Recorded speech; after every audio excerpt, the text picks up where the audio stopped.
శుక్లాంబరధరం విష్ణుం శశివర్ణం చతుర్భుజం ప్రసన్నవదనం ధ్యాయేత్ సర్వవిఘ్నోపశాంతయేత్. గురుర్బ్రహ్మా గురుర్విష్ణుః గురుర్దేవో మహేశ్వరః గురుః సాక్షాత్ పరబ్రహ్మ తస్మై శ్రీగురవై నమః. వ్యాసాయ విష్ణురూపాయ వ్యాసరూపాయ విష్ణవే నమో వై బ్రహ్మనిధయే వాసిష్ఠాయ నమో నమః. కూజంతం రామ రామీతి మధురం మధురాక్షరం ఆరుహ్య కవితాశాఖాం వందే వాల్మీకికోకిలం. శ్రుతిస్మృతిపురాణానాం ఆలయం కరుణాలయం నమామి భగవత్పాదశంకరం లోకశంకరం. వాగర్ధావివ సంపృక్తౌ వాగర్ధప్రతిపత్తయే జగతః పితరౌ వందే పార్వతీపరమేశ్వరౌ. సూక్తిం సమగ్రేతున స్వయమేవ లక్ష్మీః శ్రీరంగరాజమహిషీమధురైః కటాక్షైః వైదగ్ధ్యవర్ణగుణగుంభనగౌరవైర్యాం కండూలకర్ణకుహరాः కవయోధయంతి. హైమోర్ధ్వపుండ్రమజహన్మకుటం సునాసం మందస్మితం మకరకుండలచారుగండం బింబాధరం బహుళదీర్ఘకృపాకటాక్షం శ్రీవేంకటేశముఖమాత్మనిసన్నిధత్తాం. మనోజవం మరుతతుల్యవేగం జితేంద్రియం బుద్ధిమతాం వరిష్టం వాతాత్మజం వనరయూథముఖ్యం శ్రీరామదూతం శిరసా నమామి. ఆపదామపహర్తారం దాతారం సర్వసంపదాం లోకాభిరామం శ్రీరామం భూయో భూయో నమామ్యహం. శ్రీరామచంద్రం శ్రితపారిజాతం సీతాముఖాంబోరుహచంచరీకః సమస్తకల్యాణగుణాభిరామः నిరంతరం మంగళమాతనోతు. శరజ్యోత్స్నాశుద్ధాం శిశీతజటాజూటమకుటాం వరత్రాసత్రాణస్ఫటికఘటికా పుస్తకకరాం సకృన్నత్వా నత్వా కథమివ సతాం సన్నిధదతే మధుక్షీరద్రాక్షామధురిమధురీణాః ఫణితయః. హరి ఓం. పరమేశ్వర స్వరూపైన సభకి నమస్కారం.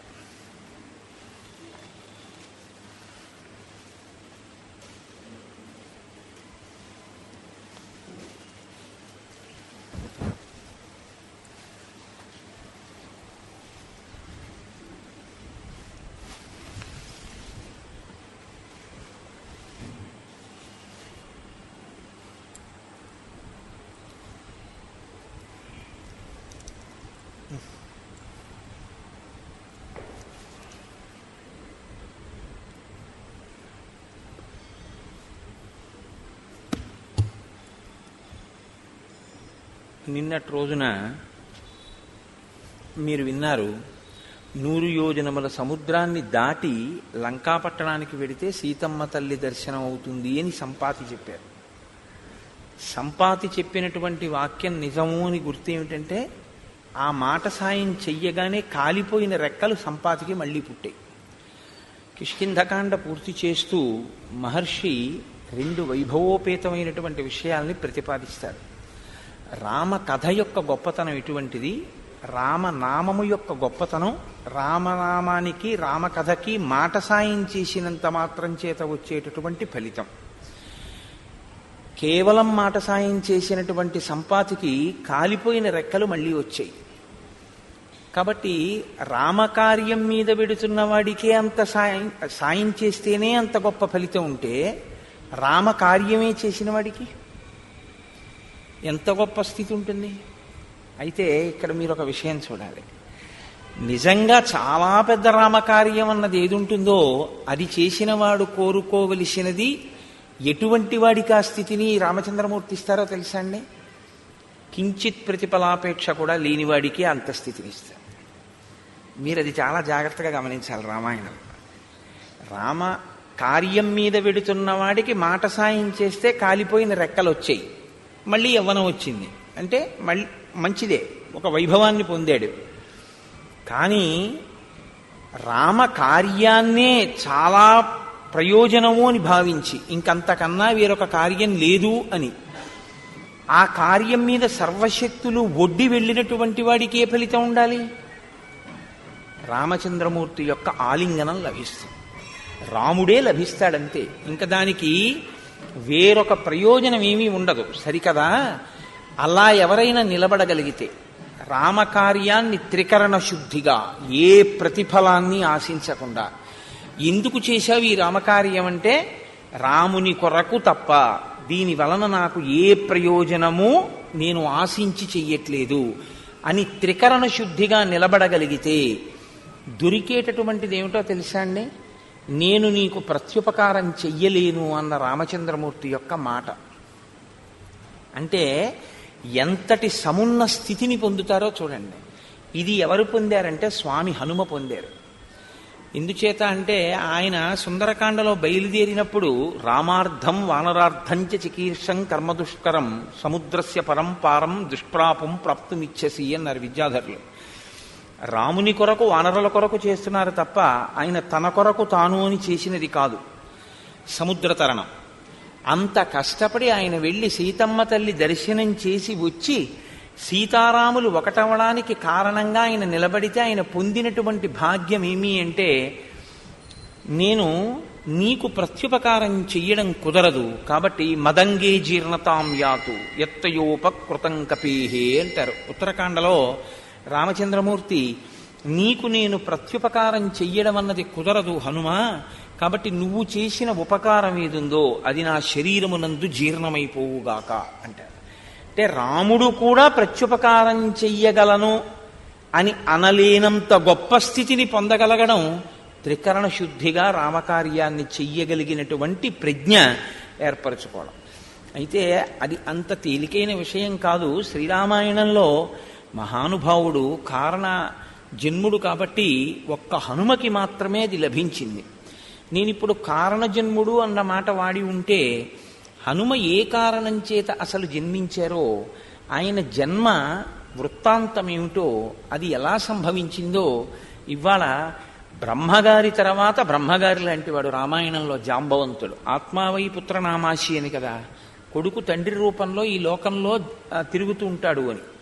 కాబట్టి ఇప్పుడు చతుర్ముఖ బ్రహ్మగారు ఈ సృష్టినంతటినీ చేసినటువంటి మహాపురుషుడైతే ఆయన యొక్క అంశతో వచ్చిన జాంబవంతుడు కూడా శ్రీరామాయణంలో అంత స్థితినే పొందాడు. అందుకే రామాయణంలో ఎక్కడెక్కడ ఏ విపత్కర పరిస్థితి ఏర్పడినా జాంబవంతుణ్ణి సంప్రదిస్తూ ఉంటారు. సాధారణంగా ఎప్పుడైనా మహర్షులకు కానీ దేవతలకు కానీ ఇబ్బంది కలిగితే ముందు వాళ్ళు వెళ్ళి ఎవరిని సంప్రదిస్తారు అంటే చతుర్ముఖ బ్రహ్మగారిని. శ్రీరామాయణంలో జాంబవంతుణ్ణి సంప్రదిస్తూ ఉంటారు. ఆయన పెద్దరికం అటువంటిది. కాబట్టి ఇప్పుడు ఆయన పెద్దరికం ఏమిటో కిష్కింధకాండ పూర్తయ్యేటప్పుడు మహర్షి ఆవిష్కరిస్తారు. ఆయన వయసు రీత్యాను పెద్దరికం, వయసుతో పాటు ఆయన చేసినటువంటి కార్యాలు కూడా అంత దక్షతతో కూడుకున్నవి. ఇప్పుడు నేను ఉడిగిపోయాను అని చెప్పడం కాదు, శరీరంలో ఉన్నటువంటి శక్తి ఉడిగిపోయినా తన అనుభవంతో చెయ్యగలిగినటువంటి మేలు ఏదో అంత గొప్ప మేలు జాంబవంతుడు చేస్తూ ఉంటాడు రామాయణంలో. అందుకే దక్షిణ దిక్కున ఉన్నటువంటి సముద్రపు ఉత్తర దిక్కున వానరులందరూ కూడా కూర్చుండిపోతే, 100 యోజనముల సముద్రాన్ని దాటేవాడు కనపడకపోతే, దాటేవాడెవడో నేను చెప్తాను, దాటేవాడెవరో నేను చెప్పడం కాదు, చెప్పి ఆయనని నేను ప్రోత్సహిస్తాను. అది జరిగితే తప్ప ఆయన వెళ్ళాడు. ఆ విషయాన్ని కిష్కింధకాండలో మాత్రం చెప్పరు. మీరు ఇది ఎక్కడి నుంచి చూడవలసి ఉంటుంది అంటే శ్రీరామాయణంలో సుందరకాండ వరకు కానీ యుద్ధకాండ వరకు కానీ మీకు ఎక్కడా ఈ ప్రస్తావన లేదు అసలు హనుమ గురించి. మరి ఎక్కడ తెలుస్తుంది అంటే ఉత్తరాఖండ చదివితే హనుమకి శాప విమోచనం ఎక్కడైంది అన్న విషయాన్ని మీరు చూడవలసి ఉంటుంది. హనుమకి శాప విమోచనం కిష్కింధకాండ చిట్ట చివరిలో అయింది. సుందరకాండ ప్రారంభం, కిష్కింధకాండ చివర. అది కూడా జాంబవంతుడు చేసిన స్తోత్రం వల్ల అయింది. నిన్నను ఆయన ఒక మాట అన్నాడు, తతప్రతీతం ప్లవతాం వరిష్టం ఏకాంతమాశ్రిత్య సుఖోపవిష్టం సంచోదయామాస హరిప్రవీరం హనుమంతమేవా. నేను ఇదిగో ఏకాంతంగా కూర్చున్నటువంటి వాడున్నాడే ఆ హనుమ, ఆయనే ఈ కార్యాన్ని చెయ్యగలడు. ఈ కార్యాన్ని చెయ్యగలిగినటువంటి హనుమ సమర్థత కలవాడైనప్పటికీ తన శక్తిని తాను మరిచి అలా కూర్చున్నాడు. నేను ఆయనని ప్రేరణ చేస్తాను అన్నాడు. ప్రేరణ చేస్తే గుర్తు రావడం ఏంటండి అంటే, ప్రేరణ చేస్తే గుర్తు రావాలి అంటే తన బలం తన చేత విస్మరింపబడి ఉండాలి. ఎందుకు విస్మరింపబడిందో, ఎందుకు ఆయన జ్ఞాపకం లేదో నేను మీకు కిష్కింధకాండ ప్రారంభమైన రోజున మనవి చేశాను. నాతి క్రుద్ధాతి మన్వత అని శేపురేనన్ రఘుశ్రేష్ఠ. వాళ్ళు కోపం లేకపోయిన ఋషులు అప్పటికి హనుమకి అంత బలం అవసరం లేదు అని ఒక అనుగ్రహ వాక్కు శాపరూపంగా విడిచిపెట్టారు. ఎప్పుడెప్పుడు ఈయన యొక్క బలం లోకానికి అవసరం అవుతుందో ఆనాడు ఈయన్ని ఒకరు స్తోత్రం చేస్తారు. ఆయన బలం ఆయనకి జ్ఞాపకం చేస్తారు. ఆ జ్ఞాపకం చేసిన రోజున ఈయన శాపం తొలగిపోతుంది, ఈయన బలం మళ్ళీ ఈయనకి జ్ఞాపకానికి వస్తుంది. ఇంకక్కడి నుంచి ఆయన చెయ్యవలసిన పనిని ఆయన చేస్తారు అని. అందుకే ఇంత బలవంతుడైన, అసలు ఆ మాటకొస్తే నిజంగా హనుమ తలుచుకుంటే వాలిని నిగ్రహించగలరు. కానీ తన బలాన్ని తాను మరిచిపోవడం వల్లే వాలితో పాటుగా భూమండలం అంతా ఆయన తిరిగేది. అటువంటి హనుమకి శాప విమోచనం అయ్యేటటువంటి సందర్భం చాలా మహోత్కృష్టమైనటువంటి సందర్భం శ్రీరామాయణంలో. ఎందుకంటే ఇక నుంచి ఆయనకి శాప విమోచనం జరిగితే ఆయనకున్న బలం దేనికి ఉపయోగపడుతుంది? భక్తరక్షణ కొరకు ఉపయోగపడుతుంది. భక్తులైన వారు ఎవరున్నారో, ఈశ్వరుణ్ణి ఆశ్రయించిన వాళ్ళు ఎవరున్నారో వాళ్ళని రక్షిస్తారు. కాబట్టి ఇప్పుడు జాంబవంతుడు అంటున్నాడు, వీర వానరలోకస్య సర్వశాస్త్ర విశారద తూష్ణీం ఏకాంతమాశ్రిత్య హనుమం కిం నజల్పసి. హనుమని ఉద్దేశించి మాట్లాడుతూ, ఓ హనుమ, కిం నజల్పసి, నువ్వెందుకు మాట్లాడటం లేదు? వీళ్ళందరూ చెప్పారుగా ఇన్ని యోజనాలు పెడతామని, నువ్వేమీ అంటలేదు. నీవు ఏమీ అంటలేదు అంటే శక్తిహీనుడవు అని అనుకుంటున్నావా? నీ శక్తి ఏమిటో నాకు తెలుసు. వీర వానరలోకస్య సర్వశాస్త్ర విశారద, నీకు సర్వశాస్త్రములు తెలిసినటువంటి వాడివి, గొప్ప వీరుడివి. అంటే శరీరము మనస్సు రెండూ కూడా సంపత్తి కలిగినటువంటివి. శరీరం చాలా గొప్ప బలం కలిగినటువంటి శరీరం, మనసు బుద్ధి శాస్త్రమిరిగినటువంటి బుద్ధి. కేవలం తనంత తాను నిశ్చయం చేసుకోవడం వేరు, శాస్త్ర పరిజ్ఞానంతో నిశ్చయం చేసుకోవడం వేరు. శాస్త్ర పరిజ్ఞానంతో మాట్లాడేటప్పుడు నిర్మోహమాటంగా ఉండి మాట్లాడగలగడం వేరు. ఇది చాలా చాలా గొప్ప విషయం. ఎందుకో తెలుసా అండి? ధైర్యం అని ఒక మాట ఉంది. ధైర్యం అంటే మీరు కేవలంగా ఏదో ఒక విపత్కర పరిస్థితుల్లోకి చొచ్చుకుపోగలగడం అన్నదే మీరు అనుకోకండి. శాస్త్రాన్ని నమ్మినవాడు శాస్త్రాన్ని నమ్మినట్టు ఉన్న మాట ఉన్నట్టు మాట్లాడగలిగితే వాడు ధీరుడు, వాడు ధైర్యవంతుడు. ఎందుకంటే దాని వలన ఆయన నమ్మకం ప్రకాశిస్తుంది.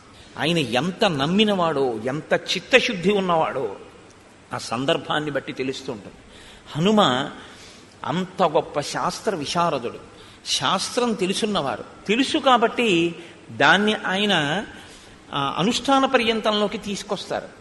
అందుకే మీరు ఎదర సుందరకాండలో వింటారు, నమస్కారం దగ్గర నుంచి ఏ కాలు పెట్టి లంకాపట్టణంలోకి ప్రవేశించాలి అన్నదాన్ని, ఎటువంటి శరీరంతో లంకాపట్టణంలో ప్రవేశించాలి అన్నదాన్ని, మాట్లాడేటప్పుడు ఎలా మాట్లాడాలి అన్న విషయాన్ని, రావణ దర్శనం చెయ్యాలి అంటే ఏది చేసి రావణ దర్శనాన్ని సాధించవచ్చు అన్నదాన్ని, ప్రతి చిన్న విషయాన్ని ఆయన ఎంత గొప్పగానో పర్యవలోకనం చేస్తారు.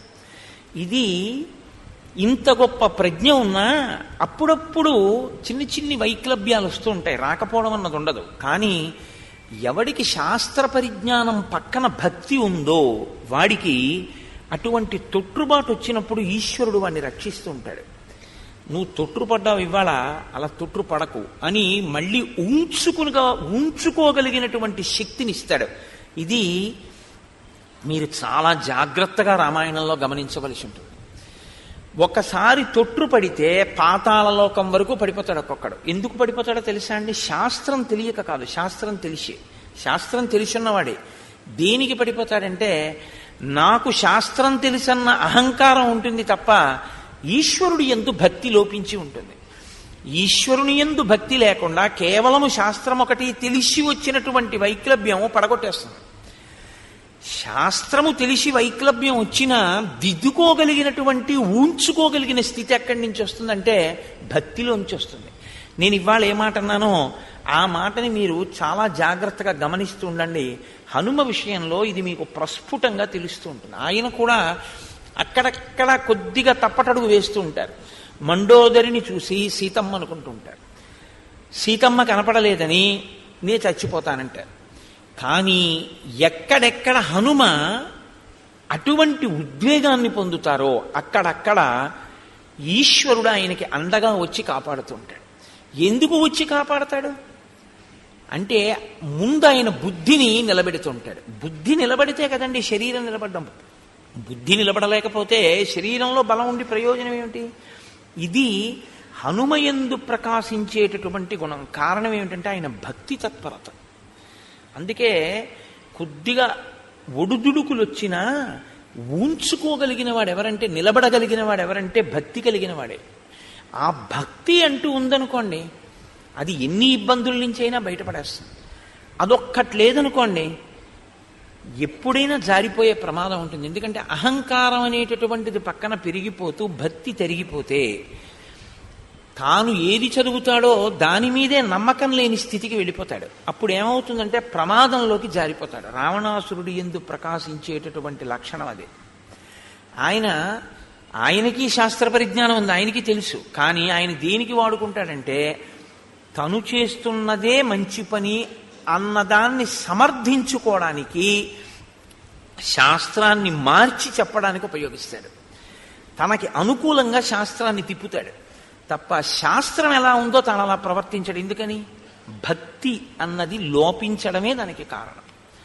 ఆ భక్తి లోపం వచ్చిందనుకోండి, భక్తి లోపం అంటే విశ్వాసమేనండి. సా శ్రద్ధ కదితా సిద్ధి యయా వస్తూపలభ్యతే.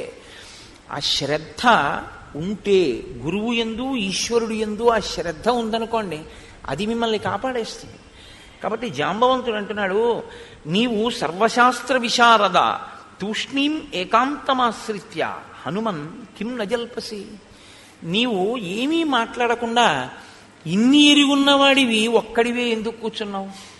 హనుమన్ హరిరాజస్య సుగ్రీవస్య సమోహ్యపి హనుమన్ హరిరాజస్య సుగ్రీవస్య సమోహ్యసి రామలక్ష్మణయోశ్చాపి తేజసాచ బలేన చ. ఓ హనుమ, నీవు వానరులకందటికీ ప్రభువు అయినటువంటి సుగ్రీవుడు ఏ స్థాయిలో ఉన్నవాడో, ఎంతటి బలవంతుడో, నీవు కూడా అంతటి బలవంతుడవే. ఈ మాట వెనక ఉన్నటువంటి తర్కాన్ని మీరు గమనించాలి. ప్రభువుతో సమానమైనటువంటి బలవంతుడు అనుకోండి, ప్రభువుతో సమానమైన శాస్త్ర పరిజ్ఞానం ఉన్నవాడు అనుకోండి, నేనీన మాట వినేదేమిటనేటటువంటి లక్షణం ఒకటి ఉంటుంది. కానీ ప్రభువుతో సమానమైన వాడైనా ప్రభుత్వాన్ని గౌరవించేటటువంటి వాడైనా ఆ బలాలు ఎప్పుడు చూసుకోడు. ఆయన సింహాసనం మీద ఉన్నాడు, నేను ఆయన మాట వినాలి. ఇది వినయం. ఈ వినయం హనుమయందు చాలా చాలా గొప్పది. అందుకే ఈ వినయానికి పరాకాష్ఠ ఎక్కడంటే, మీకు హనుమ ఎప్పుడు కనపడ్డా రామచంద్రమూర్తి యొక్క పాదాల దగ్గర కూర్చుని ఎప్పుడు ఆయన పాదాల వంక చూస్తూ ఇలా నమస్కారం చేస్తూ ఉంటారు. మీరు చూడండి, లోకంలో ఇద్దరు ఉంటారు. వాళ్ళు మీరు పూజ చేద్దామని వెళ్ళినా సరే, పిడుగులు పడిపోయినా సరే, వడగళ్ల వాన పడిపోయినా సరే, పెద్ద పెద్ద బాజాలు వాయించినా సరే, వాళ్ళు మాత్రం తల తిప్పరు. అలా తల తిప్పకుండా ఎప్పుడు ఈశ్వరుణ్ణి చూసేటటువంటి వాళ్ళు ఒకడు నందీశ్వరుడు, రెండవ వారు హనుమ. ఎప్పుడూ రామచంద్రమూర్తి పాదాల వంక తదేక ధ్యానంతో చూసి మురిసిపోవడమే తప్ప అసలు ఇలా తల తిప్పి ఫోటో తీయించుకున్నది హనుమ ఎప్పుడూ లేదు. మీరు చూడండి, ఆయన ఎప్పుడూ ఉండరు, ఏ ఫోటోలోనూ అలా ఉండరు. ఆయన ఎప్పుడు రామపాదాలనే చూస్తూ నమస్కారం చేస్తూ ఉంటారు. అంటే ఆయన వినయం అటువంటిది. కాళ్ళ దగ్గర కూర్చుంటారు. అదండి కింద పడినట్టుంటుంది, కానీ మహోన్నతికి కారణం అదే అవుతుంది. పెద్దలైన వారు చాలా సంతోషించేది, పెద్దలు సాధారణంగా లొంగిపోయేది, ఆశీర్వచనం ఇచ్చేది, వాళ్ళ ఉన్నతిని కోరుకునేది. మనసులో వాళ్ళ పేరు గుర్తొస్తే, ఓ ఆయన వృద్ధిలోకి రావాలి, ఆయన ఆయుష్మంతుడు కావాలి అని తలుచుకునేది. దేనివల్ల తెలుసా? ఆ వినయం వల్లే. అసలు ఆ వినయం అన్నది లేకపోతే పెద్దలైన వారు దరిదాపులకి రానివ్వరు. వాళ్ళ మనసులో మెదిలే అవకాశం కూడా ఉండదు, మనసులో స్థానాన్ని పొందలేరు. మీరు ఎవరికి వినయం ఉంటుందో వారు బాగా దగ్గరవుతారు. గురువుకి కానీ ఈశ్వరుడికి కానీ దగ్గరవడానికి హేతువేది అంటే కేవలం వినయమే. వినయం తప్ప మీరు ఆ ఇద్దరికీ దగ్గరవడానికి ఇంకొక హేతు ఉండదు. కారణం ఏమిటో తెలుసా అండి? లోకంలో ఇంకా మిగిలిన ఏ అనుబంధానికి దగ్గర అవ్వాలన్నా బాహ్య కారణాలు ఉంటాయి. ఒక భర్తకి భార్య దగ్గర అవడానికి ఒక ప్రేమ ఏదో కారణం ఉంటుంది, ఒక కొడుకు తండ్రికి, ఒక కూతురు తల్లికి, ఒక కోడలు మామగారికి అలా దగ్గర అవడానికి కొన్ని కారణాలు ఉంటాయి, ఏదో బాహ్యమైనటువంటి కారణాలు ఆ ప్రేమలు. కానీ గురువు గారికి ఈశ్వరుడికి దగ్గర అవడానికి కారణం ఏమిటో తెలుసా? వినయం ఒక్కటే కారణం. ఎందుకు వినయాన్ని అడుగుతారు అని మీరు నన్ను ప్రశ్న వేయచ్చు. వాళ్ళకి ఇవ్వడానికి వాళ్ళు కోరుకున్నది నీ వద్ద లేదు. ఎందుకో తెలుసా అండి ఈ మాట నేను అంటున్నాను? వారికి అసలు కోరికుంటే తృప్తి ఉంటుంది. తృప్తి ఎప్పుడు ఉంటుందండి? కోరికుంటే. ఇప్పుడు నాకు తృప్తి అన్న మాట ఒకటి, ఇప్పుడు నాకు కోరికుంటే, నాకు ఏదో గుంటూరులో ఒక జిలేబీ తినాలి అని నాకు కోరిక వచ్చింది అనుకోండి, పట్టుకొచ్చి హరిప్రసాద్ గారు నాకు జిలేబీ పెట్టారనుకోండి, నేను తింటే నాకు తృప్తి. అసలు నాకు దేని మీద వ్యామోహం లేదు.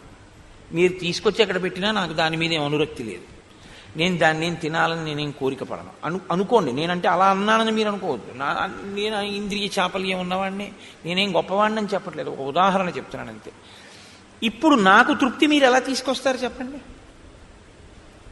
నాకే కోరిక లేదు. ఏ కోరిక లేని నాకు మీరు ఏం చేసి తృప్తినిస్తారు?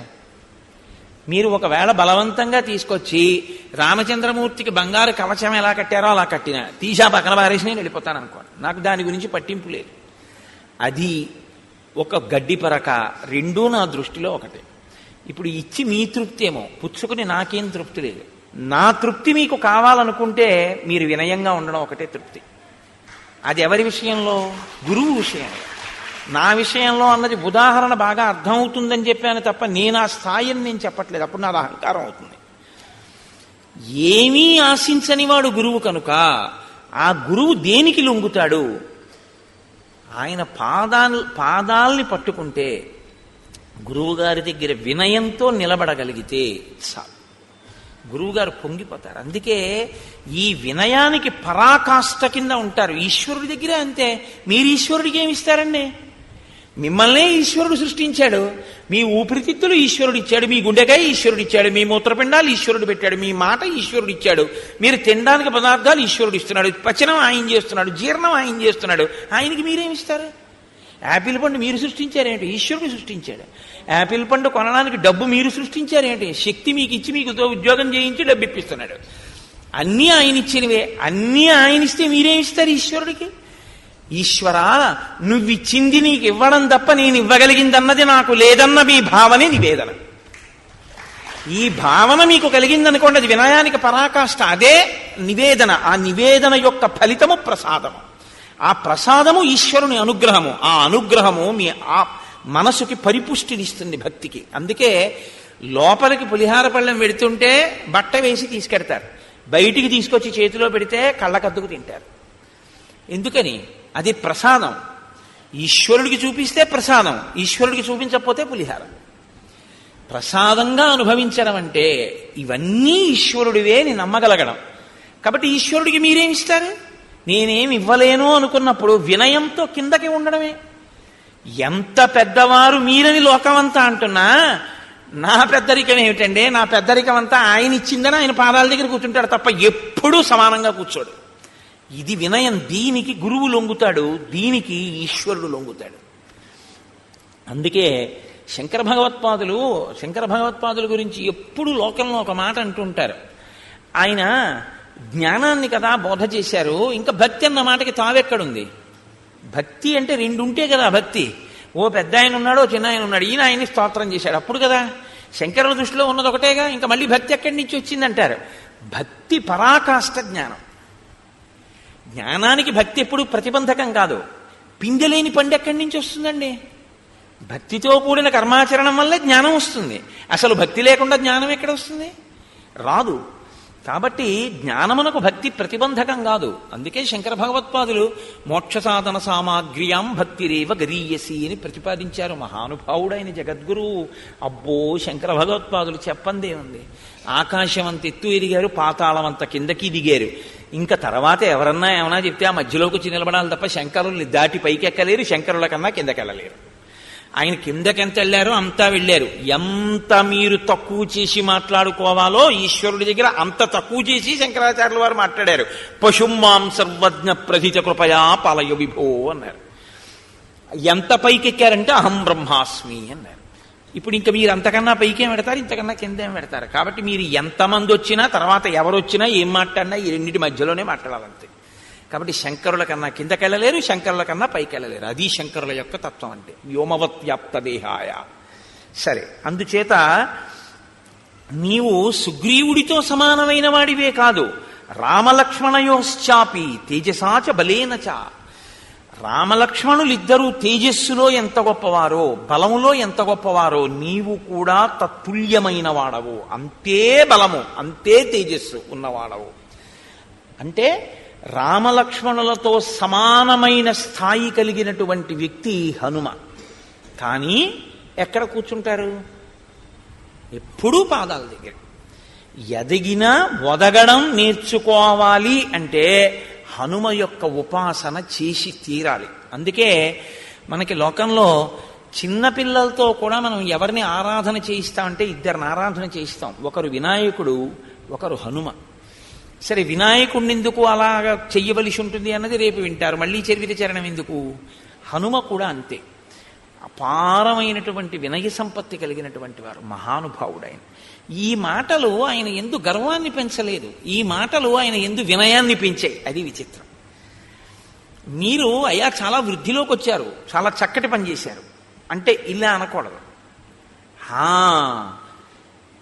ఆయన చేత నేను పొందినటువంటి ప్రశంసావాక్యం, అరే నేను వాడిని ఎందుకన్నాను అలాగా, ఎంత పాడయ్యాడు ఇప్పుడు అని ఆయన పశ్చాత్తాపడవలసినటువంటి రోజు రాకుండుగాక అని ఎప్పుడూ అడగాలి. అందుకే ఒక గురువు దగ్గరికి వెడితే శిష్యుడు ఎప్పుడూ చెప్పవలసిన మాట ఏమిటో తెలుసా అండి? గురువుగారు, నా నడవడి చేత మీ కీర్తికి ఎన్నడూ కళంకము కలకకుండుగాక. ఫలానా ఆయన గురువుగారు అని సమాజం ఎప్పుడైనా మిమ్మల్ని మీ శిష్యుడు కదూ ఆయన అన్నప్పుడు మంచి శిష్యుణ్ణి తయారు చేశారండి అని మిమ్మల్ని శ్లాఘించాలి తప్ప, ఏమండి మీ శిష్యుడు అటువంటి వాడిని తయారు చేశారు అన్ననాడు గురువు తల ఉంచుకోవలసి వస్తుంది. కాబట్టి నా నడవడి ఎన్నడూ అలా ఉండకుండుగాక అని మనం గురువుగారి దగ్గర ప్రతిజ్ఞ చేసుకుంటూ ఉండాలి. ఎప్పుడు గురువుగారి దగ్గర చెయ్యవలసిన ప్రతిజ్ఞ అదే తప్ప గురువుకి నువ్వు చేయగలిగినది ఏదీ ఉండదు. ఎందుకో తెలుసా అండి? ఆయన నిత్యతృప్తుడు, ఆయన ఎప్పుడూ తృప్తితోనే ఉంటారు.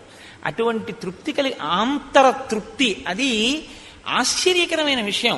అసలు కోరిక పుట్టదు, అజాత శత్రువు అన్నట్టే ఆ గురువు యందు కోరిక అన్నది పుట్టదు. అసలు పుట్టనప్పుడు మీరు ఏం చేస్తారండి? ఇంకా ఆయన్ని మీరు చేయడానికి ఏమి ఉండదు. అది అందుకే ఆ గురుత్వాన్ని పొందడం, ఆ గురుత్వమునందు నిలబడగలగడం చాలా గొప్ప విషయం. అది ఈశ్వరానుగ్రహం చేత మాత్రమే సంభవిస్తుంది. ఆ గురువు, ఆ ఈశ్వరుడు ఎవరిని అనుగ్రహిస్తారో, అనుగ్రహం ఎవరికి ఉంటుందో వాళ్ళకి మాత్రమే గురువు చెప్పిన మాట మనసులో నిలబడి అనుష్ఠానంలోకి వెడుతుంది. గురువు గారి అనుగ్రహాన్ని మీరు పొందలేకపోయారనుకోండి, మీరు ఎన్ని వినండి గురువుగారి దగ్గర చెప్పినవి, అవి మీ యందు బుద్ధి రూపంలో మాత్రం ప్రకాశించలేవు, తేడా వచ్చేస్తుంది. ఈ రహస్యం ఎక్కడ చెప్పారో తెలుసా అండి? ఇవాళ సమయం చాలదని నేను విడిచిపెట్టాను, కానీ ప్రహ్లాదోపాఖ్యానంలో ఉంది రహస్యం. ఎందుకని అంటే, లీలావతి గర్భంతో ఉన్నప్పుడు నారదుడు లీలావతిని తీసుకెళ్ళిపోయాడు. దేవేంద్రుడు తీసుకెళ్ళిపోతుంటే నారదుడు వచ్చి దేనికి తీసుకెళ్తున్నావు అని అడిగాడు. హిరణ్యకశిపుడు తపస్సుకి వెళ్ళాడయా, ఆయన యొక్క వీర్యము ఈమె గర్భము యందు పిండముగా రూపుదాలుస్తోంది, వాడితోనే వేగలేకపోతున్నాం, మళ్ళీ ఇంకోడా బయటికి, అందుకని ఆ పిల్లవాడు పుట్టగానే చంపేస్తాను, చంపి ఈవిని వదిలేస్తానన్నాడు. ఎందుకంటే ఇద్దరు అన్నదమ్ములు, ఇంద్రుడు హిరణ్యకశిపుడు కశ్యప ప్రజాపతి సంతానమే. అంటే నారదుడు అన్నాడు, నీకేం తెలుసు, హిరణ్యకశిపుడి కొడుకు కాబట్టి అలా ఉంటాడు అనుకుంటున్నావు, కాదు, ఆయన హిరణ్యకశిపుడి కొడుకైనా లోకమంతిటి చేత కీర్తింపబడేటటువంటి మహాభక్తుడు పుడుతున్నాడు, నువ్వెవరు చంపడానికి, కాబట్టి నా ఆశ్రమానికి తీసుకెళ్తానన్నాడు. అటువంటి మహాభక్తుడు పుడితే నాకేం అభ్యంతరం, తీసుకెళ్ళండి అన్నాడు. నారదుడు ప్రహ్లాదుడికి ఉపదేశం ఎప్పుడు చేశాడో తెలుసా అండి? పుట్టాక కాదు. లీలావతి గర్భమునందుండగా పిండము వింటుంది. మీరు నమ్మండి నమ్మపోండి, వాళ్ళ పెద్దలు కూడా అంగీకరిస్తున్నారు. పిండానికి వినే శక్తి ఉంటుంది. నేను మీకు ఇది నేను ఇంకా చెప్పకుండా ఉండలేను, నా వ్యక్తిగత అనుభవం అయినా. నా ఇంటికి ఒకనకొకప్పుడు కాకినాడలో ఒక దంపతులు వచ్చారు. వాళ్ళు అమెరికాలో ఉంటున్నారు. ఆవిడ పెళ్లి ముందు నుంచి ఏదో నేను చెప్పిన మాటలు ఆవిడికి ఏదో పాపం మంచివి అనిపించాయి. ఆవిడ వింటూ ఉంటుంది సీడీలు ఎప్పుడూను. ఆవిడ కాకతాళీయంగా ఆవిడ భర్త గారికి కూడా అంతే ప్రీతి నా సీడీలు ఎందు. కాబట్టి ఇద్దరికీ అదే పని, అస్తమానం వింటూ ఉండేవారట అమెరికాలో. వాళ్ళిద్దరికీ వాళ్ళ అనురాగ ఫలితంగా ఒక శిశువు ప్రాణం పోసుకుంటోంది ఆవిడ కడుపులో. ఆవిడ ఇవే వింటుండేవారు, అదే పనిగా వినేవారు. ఆ పుట్టినటువంటి పాప మిరిసిపోతోంది సీతమ్మ తల్లిలా. అది పాకేటటువంటి వయసు వచ్చింది. ఆ పాకేటటువంటి పిల్లని తీసుకుని వాళ్ళు ఒకసారి నన్ను చూడడానికి వచ్చారు, మీరున్నారులా ఉంది. ఆ పాపను తీసుకుని మా ఇంటికి వచ్చారు. నాకు పేర్లు జ్ఞాపకంలో ఉండవు. తీసుకొస్తే ఆ పాప నిద్రపోతోంది మా ఇంటికి వచ్చేప్పటికి. వాళ్ళు తీసుకెళ్ళి లోపల మంచం మీద పడుకోబెట్టండి అమ్మా, ఎంతసేపు ఒళ్ళో పెట్టుకుంటారన్నాను. లోపల పడుకోబెట్టారు. దానికి తెలివి వచ్చింది. తెలివి వచ్చిన తర్వాత తీసుకొచ్చి వాళ్ళ అమ్మగారు కింద దింపారు. దింపితే నేను అంత దూరంలో కుర్చీలో కూర్చుని మాట్లాడుతున్నాను, వాళ్ళు కూర్చుని మాట్లాడుతున్నారు. ఆ పిల్ల గబ్బ గబ్బ గబ్బ గబ్బ గబ్బ గబ్బ పాక్కుంటూ వచ్చి నా 2 కాళ్ళు పట్టుకుని ఇలా తలెత్తి చూస్తోంది. నేను దాన్ని ఎత్తుకుని తొడ మీద కూర్చోబెట్టుకున్నాను. తొడ మీద కూర్చోబెట్టుకుని ఏమమ్మా ఏం అలా చూస్తున్నావు అన్నాను. అది ఇంట్లోంచి వెళ్ళిపోయే వరకు నేను మాట్లాడుతుంటే అది నా నోటి వంక ముఖం వంక అలా చూస్తూనే ఉంది. అంటే అది తల్లిగారి గర్భంలో ఉండగా నా మాటలు అదే పనిగా విని అది నిద్రపోతున్నది నా మాటలకు ఉలిక్కి పడలేచింది. నేను ఇన్ని నెలలుగా వింటున్న మాటలు ఈ శరీరంలోంచే వస్తున్నాయన్నమాట. అందుకని అది నా నోటిని నా ముఖాన్ని ఆశ్చర్యంగా అలా చూస్తూ కూర్చుంది ఒళ్ళో. కాబట్టి వింటాయి గర్భస్థ పిండాలు. నారదుడు చెప్పినటువంటి మాటలు లీలావతి తల ఊపుతూ వింది. లోపల ప్రహ్లాదుడు విన్నాడు. ప్రహ్లాదుడు బయటికి వచ్చాడు. లీలావతి అంతఃపురానికి వెళ్ళింది. అంతఃపురంతో ప్రహ్లాదుడు వెళ్ళాడు. లీలావతి మరిచిపోయింది, ప్రహ్లాదుడికి గుర్తుండిపోయింది. ఇది రాక్షసుల పిల్లలతో చెప్తూ ప్రహ్లాదుడు ఒక రహస్యం చెప్పాడు. ఆయన అన్నాడు, వెల్లిగొన నాటి నుండి ఉల్లమున మరుపు పుట్టదొకనాడైనన్. నాకు పెద్దవాడిని అవుతున్నా నా మనసులో నారదుడు చెప్పినటువంటి మాట ఒక్కటి కూడా నేను మరిచిపోలేదు.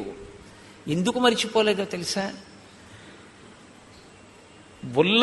ఉల్లసమైన దైవ యోగంబున ఈశ్వరుడి యొక్క అనుగ్రహం చేత, గురువు గారి యొక్క అనుగ్రహం చేత.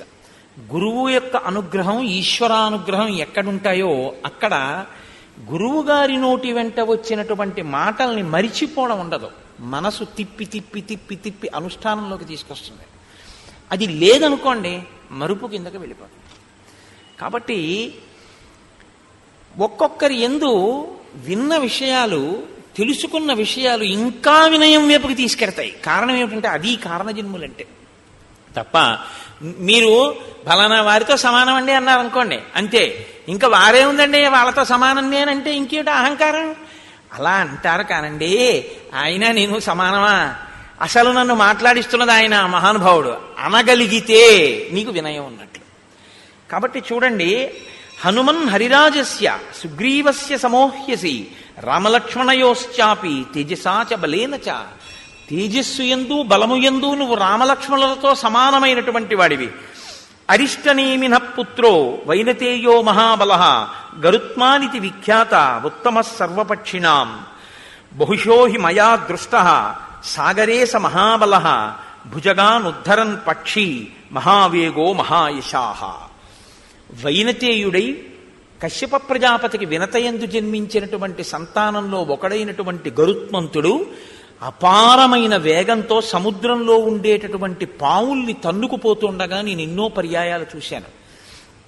ఆ సముద్రంలో ఉండేటటువంటి పావుల్ని తన్నుకుపోయేటటువంటి గరుత్మంతుని యొక్క వేగము ఎంతగా ఉంటుందో నీ వేగము కూడా తత్తుల్యముగా ఉంటుంది. అంత వేగమున్నవాడివి.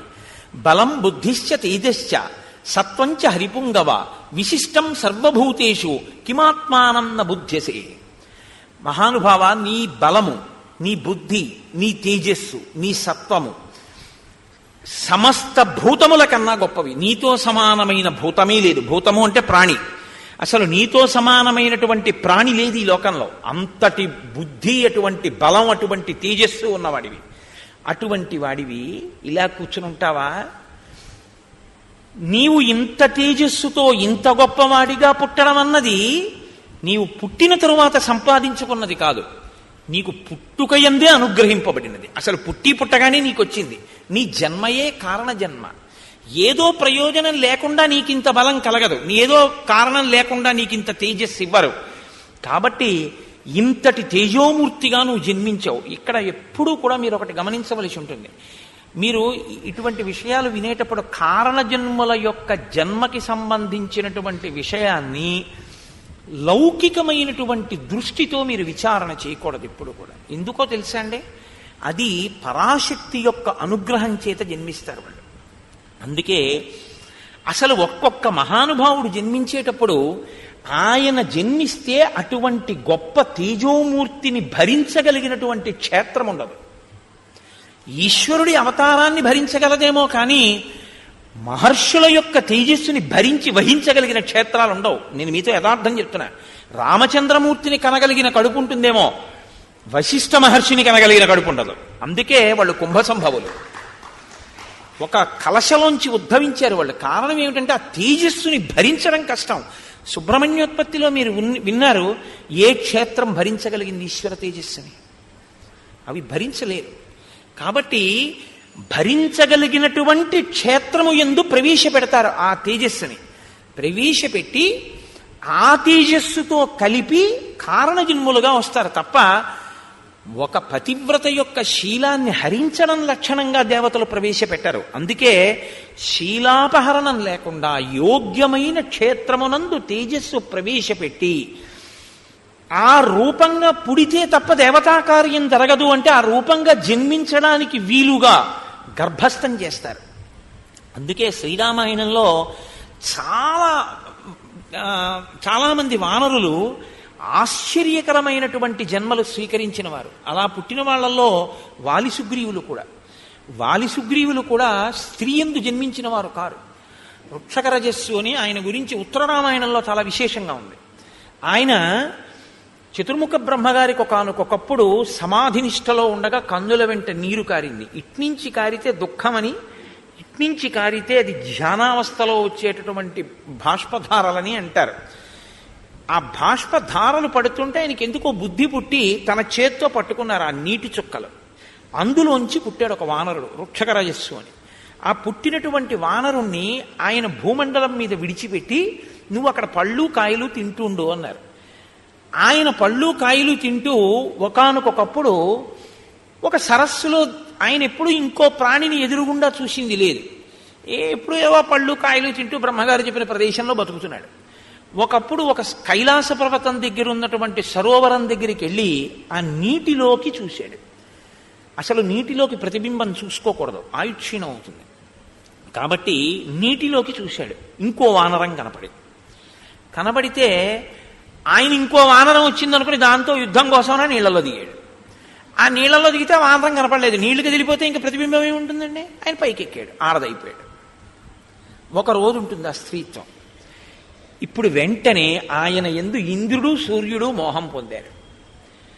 ఇంద్రుడు తన తేజస్సును ఆయన శిరస్సు మీద విడిచిపెట్టాడు. అది వాలం దాకా వెళ్ళి వాలి పుట్టాడు. సూర్యభగవానుడు ఆ స్త్రీయత్వాన్ని పొందినటువంటి వానరుణ్ణి చూసి మోహాన్ని పొంది ఆయన కంఠం మీద విడిచిపెట్టాడు తన తేజస్సుని. సుగ్రీవుడు పుట్టాడు. ఇవి విన్నప్పుడు ఎలా ఉంటుందో తెలుసా అండి? ఏమిటండి ఈ కథలు? సూర్యభగవానుడు అంత గొప్పవాడు, తెల్లవారితే ఆదిత్య హృదయంతో నమస్కరిస్తాం.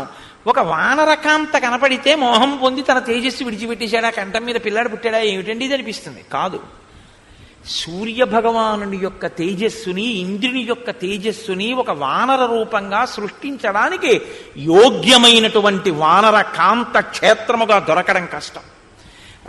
రామచంద్రమూర్తికి సాయపడడానికి తొందరగా రావాలి ఈ వానరాంశలన్నీ, బ్రహ్మగారి ఆదేశం. కాబట్టి ఇప్పుడు వానర కాంతగా ఉన్నటువంటి వాడు బ్రహ్మగారి యొక్క కన్నీటి బిందువులలోంచి పుట్టినవాడు. ఒక్కరోజే ఆడతనం. ఎందుకని? పార్వతీదేవి ఒకనాడు ఆ నీటిలో స్నానం చేస్తుంటే రాక్షసులు ఆడవేషాలతో వచ్చి స్నానం చేశారు. అందులో ఆవిడ గ్రహించలేదు, ఇందులో స్నానం చేసిన వాడు ఆడదైపోతుంది ఒక రోజు అంది ఆవిడ. కాబట్టి ఒకరోజు ఆడదయ్యింది వృక్షక రజస్సు. ఇప్పుడు తొందరగా వాళ్ళ యొక్క తేజస్సుల్ని ఆ కంఠమునందు తోకయందు ప్రవేశపెట్టి ఇద్దరు కుమారులు జన్మించేటట్టు చేశారు. అయితే మీరు నన్ను మళ్ళీ ఇంకో ప్రశ్న వేయచ్చు. జన్మించారనుకోండి, మరి ఇంద్ర తేజస్సు వాలి రాముడికి పనికి రాలేదుగా అని మీరు ఒక మాట నన్ను అడగచ్చు. పనికొచ్చాడు రామకార్యానికి వాలి. ఎక్కడ పనికొచ్చాడో తెలుసా అండి? వాలి రూపంలో దుందుభి, మాయావి ఇలాంటి చాలా పెద్ద పెద్ద రాక్షసులందరినీ ఆయన చక్కబెట్టేసి ఆయన రాముడి చేతిలో వెళ్ళిపోయాడు. అయితే రామావతారం వచ్చిన తర్వాత వీళ్ళందరినీ ఆయన నిగ్రహించాలంటే ఎంతకాలం, ఎంత సమయం పడుతుంది? మాటలా వీళ్ళందరూ చేరితే ఓ చోటికి చేరకుండా వాలి వీళ్ళందరినీ చంపేశాడు. వాలిని ఆయన చంపేశాడు. కాబట్టి అక్కడతో గొడవ తెలిపోయింది. ఇంకా వాలి రావణుడితో కలవక ముందు చంపేశాడు. సుగ్రీవుడు రామకార్యానికి పనికి రావాలి, అందుకని సుగ్రీవుడికి వానరాధిపత్యం ఇచ్చాడు. మళ్ళీ శ్రీరామాయణంలో ఉన్నటువంటి ఆ జననములను మీరు చూస్తే చాలా ఆశ్చర్యంగా ఉంటాయి. కాబట్టి ఇప్పుడు మీరు హనుమ యొక్క ఆవిర్భావాన్ని కూడా అటువంటి పవిత్రమైన దృష్టికోణంతో వినవలసి ఉంటుంది తప్ప ఇదంతా ఏదో పరిహాసం కోసమో. వాల్మీకి మహర్షి ఆచమనం చేస్తే బ్రహ్మగారి యొక్క అనుగ్రహంతో సత్యము భాసిస్తే ఆయనకి కనపడితే రచించినటువంటి కావ్యం వాల్మీకి రామాయణం. కాబట్టి అందులో ఒక్క అబద్ధం లేదు. చిట్ట చివర ఫలశ్రుతిలో చెప్తారు, ఒక మాట ఇందులో అనృతము లేదు అని చెప్తారు. కాబట్టి ఇప్పుడు జాంబవంతుడు చెప్తున్నాడు. జాంబవంతుడు ఎందుకు చెప్పగలడు ఇవన్నీ? మీతో నేను చెప్పాను కదా, బ్రహ్మగారు ఎటువంటి వాడో వానరులకు జాంబవంతుడు అటువంటి వాడు. అంతటి దీర్ఘాయుర్దాయం ఉన్నవాడు జాంబవంతుడు. శ్రీరామాయణంలో చాలా చిత్రమైన పాత్ర అండి. రామావతారం వెళ్ళిపోయింది కానీ జాంబవంతుడు మాత్రం ఉండిపోయాడు. ఎక్కడి వరకు ఉండిపోయాడు? మళ్ళీ జాంబవతిని తీసుకెళ్లి వినాయకుడికి ఆ వినాయక వ్రత కథలో ఆ కృష్ణ భగవానుడికి ఇచ్చి వివాహం చేస్తాడే సత్రాజిత్తు ఆఖ్యానం, అక్కడ వరకు ఉంటాడు. మళ్ళీ అక్కడ మనం ఓ పొరపాటు చెప్పేస్తుంటాం. అసలు ఆ కథ అది అలా ఎలా వచ్చేసిందో, అసలు ఆ కథ అలా ఎలా చెప్పేస్తున్నారో ఇప్పటికీ ఆశ్చర్యంగా ఉంటుంది. నన్ను ఒకసారి ఓ పసిపిల్ల అడిగింది. ఆ పసిపిల్ల అంటే ఓ చిన్న పిల్ల అడిగిందో ఒకసారి, నేను ఎక్కడ ఉపన్యాసం చెప్పి వెళ్ళిపోతుంటే, ఏమంటే జాంబవతి ఊయలలో ఊగుతుంటే అంత పసిపిల్లని కృష్ణ భగవానుడు పెళ్లి చేసుకున్నాడా అని అడిగింది. నేను పెద్దవాళ్ళు అడిగితే చికాకు పడుతుంటాను. మీరు పుస్తకం చదువుకోండి అంటుంటాను. మూలం చదవకుండా ఏడో దొరికాడు కదా అని అడుగుతారేంటి? చదువుకోండి అంటాను. పిల్లలకి చెప్పడం అంటే నాకు చాలా సరదా. ఎందుకంటే పాపం వాళ్ళు చదువుకునే ఉంటాయి. కుతూహలంతో అమాయకంగా పిల్లలు అడిగితే మాత్రం ఆగి చెప్పే ప్రయత్నం చేస్తాను. ఒకసారి దీనికోసం నేను ప్రయత్నపూర్వకంగా మళ్ళీ అసలు ఆ వినాయక వ్రత కథ యథార్థంగా స్కాందంలో ఎలా ఉందో దాన్ని అంతటినీ మళ్ళీ చెప్పి చూపించాను కూడా ఒకప్పుడు. కాబట్టి అది వేరు విషయం అనుకోండి. ఇప్పుడు దాన్ని మీరు పక్కన పెట్టండి. ఇప్పుడు మళ్ళీ అదంతా చెప్తావా అని దాని జోలికి వెళ్ళకండి. కాబట్టి ఒక్కొక్కరి యొక్క జననము చాలా ఆశ్చర్యంగా ఉంటుంది. అది ఈశ్వరుని యొక్క అనుగ్రహం. దాన్ని ఆ పవిత్రమైన కోణంలో వినవలసి ఉంటుంది. కాబట్టి ఇప్పుడు జాంబవంతుడు అంటున్నాడు, అప్సరాప్సరసాం శ్రేష్ఠ విఖ్యాత పుంజిక స్థల అంజనీతి పరిఖ్యాత పత్ని కేసరిణో హరేహి విఖ్యాత త్రిశులోకేషు రూపేణా ప్రతిమా భువి అభిశాపాదభూత్ తాత వానరీ కామరూపిణి దుహిత వానరేంద్రస్య కుంజరస్య మహాత్మనః. పుంజక స్థల అనబడేటటువంటి ఒక చాలా అందగత్తె అయినటువంటి అప్సరస ఒక ఆమె ఉండేది. ఆమె కామరూపిణి. ఆమెకి ఒకానొకప్పుడు ఒక శాపం కలిగింది. అందుచేత ఆమె వానరకాంతగా జన్మించింది. వానరకాంతగా కుంజరుడు అనబడేటటువంటి ఒక మహాయోధుడికి జన్మించింది. ఆవిడ్ని కేసరి అనబడేటటువంటి మరొక యోధుడికి ఇచ్చి వివాహం చేశారు. కోతికి కేసరి అన్న పేరు ఎలా వచ్చింది? మళ్ళీ మీరు దాన్ని జాగ్రత్తగా తెలుసుకుంటే, కేసరి అంటే సింహం. ఒకానొకప్పుడు శంఖము శబళ అని పేరు కలిగినటువంటి 2 ఏనుగులు ఉండేవి. అవి భరద్వాజ మహర్షి యొక్క ఆశ్రమ ప్రాంతంలో ఋషుల్ని చాలా ఇబ్బంది పెట్టి రాత్రికి రాత్రి వచ్చి ఆశ్రమాల మీద పడి ఆశ్రమాలని ధ్వంసం చేస్తుండేవి.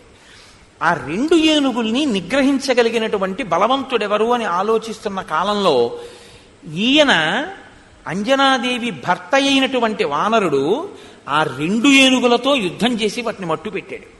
2 ఏనుగుల్ని ఏకకాలంలో చంపినవాడు కాబట్టి భరద్వాజ మహర్షి సింహం లాంటి వాడివి అని కేసరి అని బిరుదునామం ఇచ్చారు. ఆ బిరుదునామమే ఆయనకి లోకంలో ఉండిపోయింది. ఉండిపోయిన ఆ కేసరికి అంజనాదేవినిచ్చి వివాహం చేశారు. ఎవరి అంజనాదేవి? పుంజక స్థలాన్న అప్సరసయే.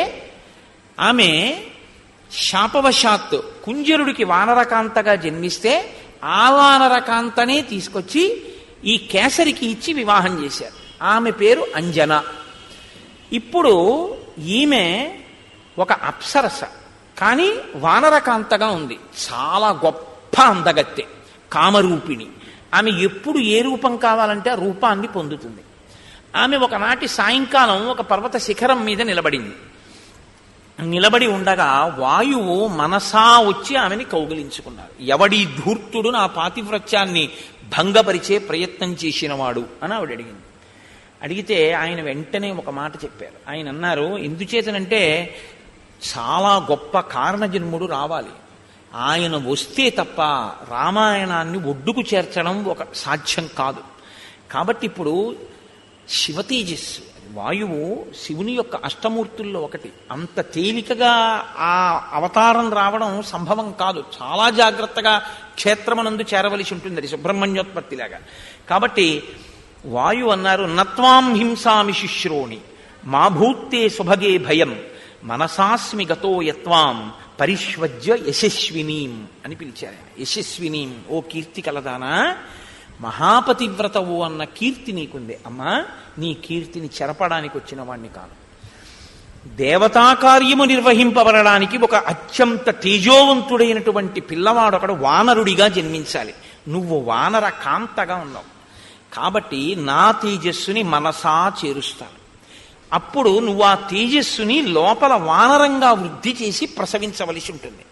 ఆ వానర రూపంతో వచ్చినటువంటి ఆ తేజో రూపం రేపు రామకార్యానికి ఉపయోగపడుతుంది. కాదు, తదనంతరం లోకంలో రామచంద్రమూర్తిని నమ్ముకున్న ప్రతివాణ్ణి రక్షిస్తుంది. యుగాలు మారిపోయిన అంతటి మహానుభావుడు ఇప్పుడు పుట్టవలసి ఉంది. వీర్యవాన్ బుద్ధి సంపన్న తవ పుత్రో భవిష్యతి మహాసత్వో మహాతేజ మహాబల పరాక్రమ లంఘనే ప్లవనే చైవ భవిష్యతి మయా సమః.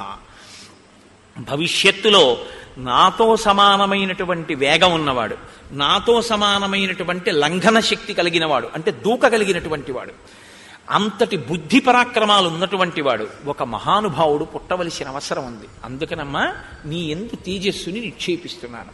ఇప్పుడు ఆ తల్లి అంతటి మహాపురుషుడికి తల్లి కావడానికి అంగీకరించింది. ఎందుకని? ఆమెకి వానర రూపం శాశ్వతం కాదు, ఆవిడ విడిచిపెట్టేస్తుంది. శాపవశాత్తు వచ్చినటువంటిది కాబట్టి కొంతకాలం తర్వాత వదిలేసి పుంజక స్థలగా వెళ్ళిపోతుంది, మళ్ళీ అప్సరసగా. వెళ్ళిపోయినా ఆవిడ కీర్తి లోకంలో శాశ్వతంగా దేనివల్ల ప్రకాశిస్తుందంటే ఆంజనేయుని తల్లిగా, ఆంజనేయ స్వామి వారి తల్లిగా అంజనాదేవి యొక్క స్వరూపం సర్వభూతముల చేత నమస్కరింపబడుతుంది. ఒక అప్సరస ఇంత నమస్కార యోగ్యతని పొందడం అసాధారణమైనటువంటి విషయం. అందుకే అంజనాదేవి తల్లిగా అంత కీర్తిని పొందుతాం. అందుకే యశస్విని అన్నారు. అమ్మా, అటువంటి బిడ్డని కడుపున పుట్టబోతున్నాడు. ఆవిడ చాలా సంతోషించి ఒక వానరాన్ని ఒక గుహలో ప్రసవించింది. నేను మీకు మనవి చేశాను ఉత్తరకాండలోంచి. పుట్టగానే హనుమ, నువ్వు సూర్యమండలానికి ఎగిరావు పండు అనుకుని సూర్యబింబాన్ని. ఆ సూర్యబింబాన్ని చెనకుతున్న సమయంలో ఇంద్రుడు నిన్ను వజ్రం పెట్టి కొట్టాడు. ఆ వజ్రపు దెబ్బకి నువ్వు పర్వత శిఖరముల మీద పడితే నీ ఎడమ దవడ సొట్టపడింది. తన వజ్రాయుధపు దెబ్బ చేత సొట్టలు పడినటువంటి హనువులు అంటే ఆ దవడలు కలిగిన వాడివి కాబట్టి నిన్ను తన గౌరవార్థం హనుమా అని పిలుస్తారు అని ఆనాడు ఇంద్రుడు అన్నాడు. ఇంద్రుడి చేత నామకరణం ఉంచబడిన వాడివి, సొట్టబడిన హనువు కలిగిన వాడివి కాబట్టి నీకు హనుమా అని పేరు వచ్చింది. ఆనాడు దేవతలందరూ నీకు వరాలిచ్చారు. నీకివ్వబడినటువంటి వరాలలో చాలా చాలా గొప్ప వరం ఏమిటో తెలుసా? అశస్త్ర వజ్జతాం తాత సమరే సత్యవిక్రమ వజ్రస్య చ నిపాతేన విరుజం త్వాం సమీక్ష్య చ సహస్రనేత్ర ప్రీతాత్మ దదౌతే వరముత్తమం. నువ్వు యుద్ధంలో ఏ అస్త్రము చేత ఏ శస్త్రము చేత నిహతుడివి కవు. నీకు దేవేంద్రుడిచ్చిన వరం నిన్ను వజ్రాయుధం కూడా ఏమీ చెయ్యలేదు. దానితో పాటు స్వచ్ఛందతశ్చ మరణంతే భూయాదితి వై ప్రభో. నీవు కోరుకుంటే వదిలిపెడతావు తప్ప శరీరాన్ని, నువ్వు శరీరం విడిచిపెడదాము అని కోరుకోకపోతే నిన్ను పడగట్టగలిగిన వాడు సమస్త భూతములలో, దేవతలలో, 3 లోకములలో ఎవడూ లేడు. గాలిని కుంభిని అగ్నియంబువల ఆకాశస్థలిందిక్కులన్నంటేనే అంత అల్లరి చేశాడు హిరణ్యకశిపుడు. అసలు బ్రహ్మగారు వరం ఇచ్చారు, నీకు స్వచ్ఛంద మరణం, నువ్వు కోరుకుంటే శరీరం పడుతుంది, లేకపోతే పడదన్నారు. ఇంత బలం ఉన్నాయన ఇలా దండం పెడుతూ కూర్చో, ఏమీ ఆయన కోరుకున్నది లేదు. వాల్మీకి రామాయణం కాదు, కానీ ఒక చోట హనుమ యొక్క భక్తికి ఒక మాట చెప్తారు. వాల్మీకి రామాయణం కాదు, మీరు చాలా జాగ్రత్తగా గుర్తుపెట్టుకోవాలి. కానీ అందం కోసం ఒక మాట చెప్తుంటారు. రామచంద్రమూర్తి పట్టాభిషేకం అయిపోయిన తర్వాత అందరూ అన్ని విధులు వేసుకున్నారు, నేను ఇచ్చేస్తాను. హనుమ అలా కూర్చున్నారు. నువ్వేం చేస్తావు హనుమ అని అడిగారు రామచంద్రమూర్తి. అందరూ అన్ని పనులు తీసేసుకున్నారుగా, ఇంక నీకేం పను, ఏం చేస్తావు అన్నారు. ఏదైనా పని అడిగేటప్పుడు తన బలపరాక్రమములకు సమానమైన పని అడుగుతారు తప్ప ఏదో ఒకట్లే ఎదురు ఈశ్వర సేవ చేయడానికి ఏది కావాలండి అని నడువుకి తువ్వాలు కట్టుకుని అక్కడ దేవాలయంలో బూజులు కనపడ్డాయనుకోండి, అయ్యా బూజుల కర్ర ఉంది ఏంటండి, రేపు నేను ఒక్కసారి వచ్చి ఇది దులిపేస్తాను, ఒక్కసారి ఈ బూజులు పట్టుంది, హరిప్రసాద్ గారు దులిపించండి అండం కాదు. అయ్యా మేము రేపు వచ్చి ఓ 10 మంది ఒక్కసారి పట్టాభిషేకం వచ్చేస్తోంది కదా ఒక 15 రోజుల్లో, అది కోయిల్ ఆళ్వార్ తిరుమంజన్ ఉత్సవ్ అంటే అది కాయిక కైంకర్యం ఎంత గొప్పదో తెలుసా అండి. పెరియ పురాణంలో అప్పర్ చేశారని చెప్తుండేవారు. దానికోసం వచ్చింది కోయిల్ ఆళ్వార్ తిరుమంజన్ అన్నది. ఇప్పుడు అదేదో టికెట్ చేసేశారనుకోండి వేరే విషయం, అసలు స్వయంగా చెయ్యాలి మనిషి. ఎందుకంటే మీకు ఆలయంలో చేసేటటువంటివి కొన్ని ఉంటాయి, మీరు చేసుకునేవి కొన్ని ఉంటాయి. మీరు కొన్ని చేయడం కుదరదు, మీరు అలా దర్శనాలు చేయలేరు. బంగారు కవచం కట్టకుండగా రాముణ్ణి చూడాలనుకున్నారనుకోండి, మీ ఇంట్లో మీరు కట్టడం కుదరదు. ఎందుకంటే మీరు అంగుష్టమాత్ర విగ్రహాన్నే పూజ చేయాలి. అంగుష్టమాత్ర విగ్రహానికి కవచం ఎలా కడతారు? ఇప్పుడు బంగారు కవచం కట్టిన రాముణ్ణి చూడాలి అంటే ఒక్క దేవాలయంలో ఉన్న స్వామి బంగారు కవచం కట్టుకుంటేనే మీరు చూడాలి. చందన చర్చితుణ్ణి చూడాలి అంటే ఇక్కడ చూడాలి. మీ ఇంట్లో అంగుష్టమాత్రమూర్తికి చందనం రాస్తే ఆ సోయగం రాదు. అలాగే మీ జీవితంలో ఈశ్వరుడు మీకు ఇచ్చిన బలాన్ని ఈశ్వరుడికి ఉపయోగించాలి అంటే గొప్ప గొప్ప ఉత్సవాలు వస్తాయి. ఏదో శారదా నవరాత్రులు, శ్రీరామ పట్టాభిషేకం ఇలాంటివి వచ్చినప్పుడు ఎవరో చేయడం కాదు, భక్తులు చేసుకోవాలి. వచ్చి దేవాలయంలో తన ఇంటిని ఎలా చూసుకుంటాడో దేవాలయాన్ని అలా చూసుకోవాలి. అయ్యా వచ్చే ఆదివారం నాడు మేమందరం వచ్చి దేవాలయం అంతా తుడిచేస్తున్నాం, దులిపేస్తున్నాం అంటే నేను గొప్పకి చెప్పాను అనుకోకండి. మాకు కాకినాడ అయ్యప్ప స్వామి దేవాలయ ప్రాంగణం చాలా పెద్ద ప్రాంగణం, హరిప్రసాద్ గారికి తెలుసు. మేము పెద్ద పెద్ద ఉత్సవాలు చేసే ముందు మేమెవ్వరం కూడా కార్మికుల్ని పెట్టి ఈ పనులు చేయించాం. మేము రేపు కోయిల్ ఆళ్వార్ తిరుమంజన్ ఉత్సవ్ అని అట్టపెట్టి అక్కడ పెడతాం. 10 రూపాయల కన్నా ఎవరు వెయ్యొద్దని చెప్తాం. అందరూ తలో 10 రూపాయలు అందులో వేస్తారు. ఈ డబ్బంతా పెట్టి ముందు రోజు సాయంకాలం మా గోపాలకృష్ణ గారు చీపుళ్ళు, చాట్లు, ఆ సామాను తోమేటటువంటి పిండి, ఆ తర్వాత బూజుల కర్రలు ఇవన్నీ తెప్పిస్తారు. నా భార్య ఇంకా కొంతమంది ఆడవాళ్లు కలిసి దేవాలయంలో వంట చేస్తారు. ఒక్క పప్పు, ఒక్క కూర, ఒక్క పచ్చడి. అందరం ఏం చేస్తామంటే తెల్లవారేటప్పటికీ మాసిపోయిన బట్టలు కట్టుకుని తలపాగాలు చుట్టేసుకుని వచ్చి కూర్చుంటారు మగవాళ్ళు, ఆడవాళ్ళు. కొంచెం పెద్దవాళ్ళు అయితే అమ్మ మీరు దీపపు సమ్మెలన్నీ తోమేయండి, అర్చన పాత్రలన్నీ తోమేయండి, పీతాంబరం పెట్టి మెరిసిపోయేటట్టు సిద్ధం చేసేయండి. పెద్ద ఆడవాళ్ళకి వేసేస్తాం. అమ్మ కొంచెం ఓపికన్న వాళ్ళు మీరు దేవాలయం అంతా కడిగేసేయండి బ్లీచింగ్ వేసి. ఓపికన్న మగవాళ్ళు ఆలయ శిఖరాలు ఎక్కి ఆలయ శిఖరాలన్నీ శుభ్రంగా మీరు దులిపేసేయండి. వానరాలు ఎలా ఎక్కేస్తాయో అలా 8 అయ్యేటప్పటికీ ఎక్కేస్తారు దేవాలయ ప్రాంగణం అంతా. మొత్తం 100 నుంచి 150 మంది సత్సంగ కార్యకర్తలు, ఒక్కొక్కసారి 200 కూడా దాటిపోతుంటారు. మధ్యాహ్నం అయ్యేటప్పటికీ ఆలయ ప్రాంగణం అంతా ఎలా ఉంటుందంటే ఒక బూజు కనపడదు. మొత్తం ఆలయం అంతా శుభ్రం చేసి అన్నీ తోమేస్తారు. అందరూ స్నానాలు చేసేసి పొడిబట్ట కట్టుకుని వచ్చేస్తారు. మా గోపాలకృష్ణ గారు అందరికీ కూడా చక్కగా పప్పన్నం, కూర అన్నం, ఒక్క పచ్చడి, పెరుగు వేసి పెట్టేస్తారు. అందరం కలిసి ఈశ్వర సేవకులం. గురువుగారు లేరు, శిష్యుడు లేడు. గొప్పతనాలు లేవు, తక్కువలు లేవు. అందరం కూర్చుని సహపంక్తి భోజనం. ఇవాళ ఈశ్వర సేవ చేసుకున్నాం మనం. అందరం కలిసి భోజనం చేసి అందరం కలిసి ఇంటికి వెళ్ళిపోయి విశ్రాంతి తీసుకుంటాం. ప్రతి 4 నెలలకో 5 నెలలకో మా దేవాలయాన్ని మేమే శుభ్రం చేసుకుంటాం. దేవాలయాన్ని ఎవ్వరిని శుభ్రం చేయడానికి మేము ఇవ్వం, మేమే చేస్తాం. కాయిక కైంకర్యం కింద ఆలయాన్ని శుభ్రం చేసుకుంటాం. నేను కూడా అన్నానని గొప్ప కనుకోకండి. నేను కూడా తలపాగా కట్టుకుని అమ్మవారి దేవాలయాన్ని శుభ్రం చేస్తుంటాను. ఇప్పుడు నాకు అదొక చాలా ప్రీతి, పరాశక్తి దేవాలయం అంటే. అందుకని అమ్మవారి దేవాలయం కడగడం, తుడవడం అవన్నీ చేస్తుంటాను. చిన్న చిన్న పిల్లల దగ్గర నుంచి వచ్చి చేస్తారు. అది చేసుకోవాలి. ఈశ్వర సేవయందు ఆ సంతోషం ఉండాలి. అంతేగాని నేనింత మొనగాన్ని నీ చేయడమా అనకూడదు. ఈశ్వర సేవ చేయడం అంటే పొంగిపోవాలన్నమాట. దానికి కోయిలాళ్వార్ తిరుమంజన్ అని పేరు. కాయిక కైంకర్యం చెయ్యాలి. అయా పట్టాభిషేకం వస్తోంది, రామచంద్రమూర్తి పట్టాభిషేకం 2 వారాల్లో, ఒక ఆదివారం హరిప్రసాద్ గారు బూజుల కర్రలు తెప్పించండి, మీ డబ్బులతో వద్దు, అట్టపెట్టి పెట్టండి. రూపాయి, 2 రూపాయలు, 5 రూపాయలు మేము వేస్తాం. 10 రూపాయల కన్నా మించకుండా చీపుళ్ళు అవి అన్ని తెప్పించండి, మేము దులిపేస్తాం. ఓ పూటొచ్చి అందరూ దులిపేసి అందరం కూర్చుని చక్కగా రామనామ సంకీర్తనం వినపడుతుంటే అందరం కడుపు నిండా భోజనం చేసి వెళ్ళిపోవాలి. ఎంత ధన్యత అండి అది. నిజంగా పొంగిపోతారు సీతారాములు. నా పట్టాభిషేకానికి ఎలా చేశారో చూడు సీతా పిల్లలని. అంటే మిమ్మల్ని చెయ్యమని నేను ఇప్పుడేం ప్రతిపాదన చెయ్యట్లేదు, ఎందుకంటే అది ఒక ఉత్సాహంతో కూడిన విషయము అని నేను ప్రతిపాదన చేశాను అంతే. నా ఉద్దేశం ఇప్పుడు అలా ఏదో మీతో చేయించే ప్రతిపాదన నేను పెట్టాను అని మీరు అనుకోవద్దు. కాబట్టి ఆయన వినయం కలిగినటువంటి వాడు. నా స్థాయికి పనిచేయడమా అని ఆలోచించరు. అందరూ అన్ని పనులు చేస్తున్నారుగా, హనుమా మరి నువ్వేం చేస్తావు అన్నారు. అంటే స్వామి ప్రభువు ఆవలించినప్పుడు తనకి తాను చిటికేసుకోకూడదు, చిటిక వేయకుండా ఆవలించకూడదు.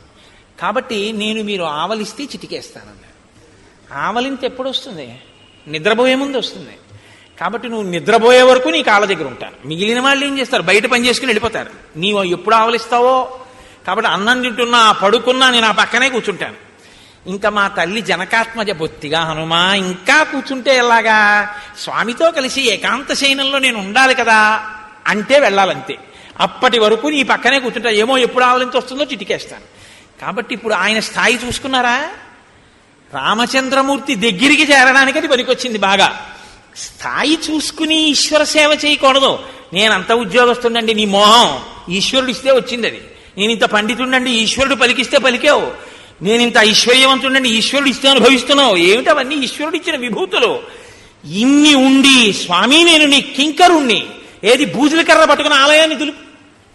అప్పుడు నీ జీవితానికి ధన్యత అంటూ ఉంటే నీ మనవలు, నీ పిల్లలు ఇంటికి వెళ్ళి, ఇవాళ నేను ఎక్కడికి వెళ్ళానో తెలుసురా? ఆలయం దులపడానికి వెళ్ళాను రా. కోయిలాళ్వార్ తిరువంజనం పట్టాభిషేకం కదూ, గుడిలో కాసేపు ఓ గోడంతా దులిపేసి వచ్చేసాను. గోడలు మేము భాగం వేసేస్తాం, ఈ గోడ నీది, ఈ 2 కిటికీలు నీవి అని.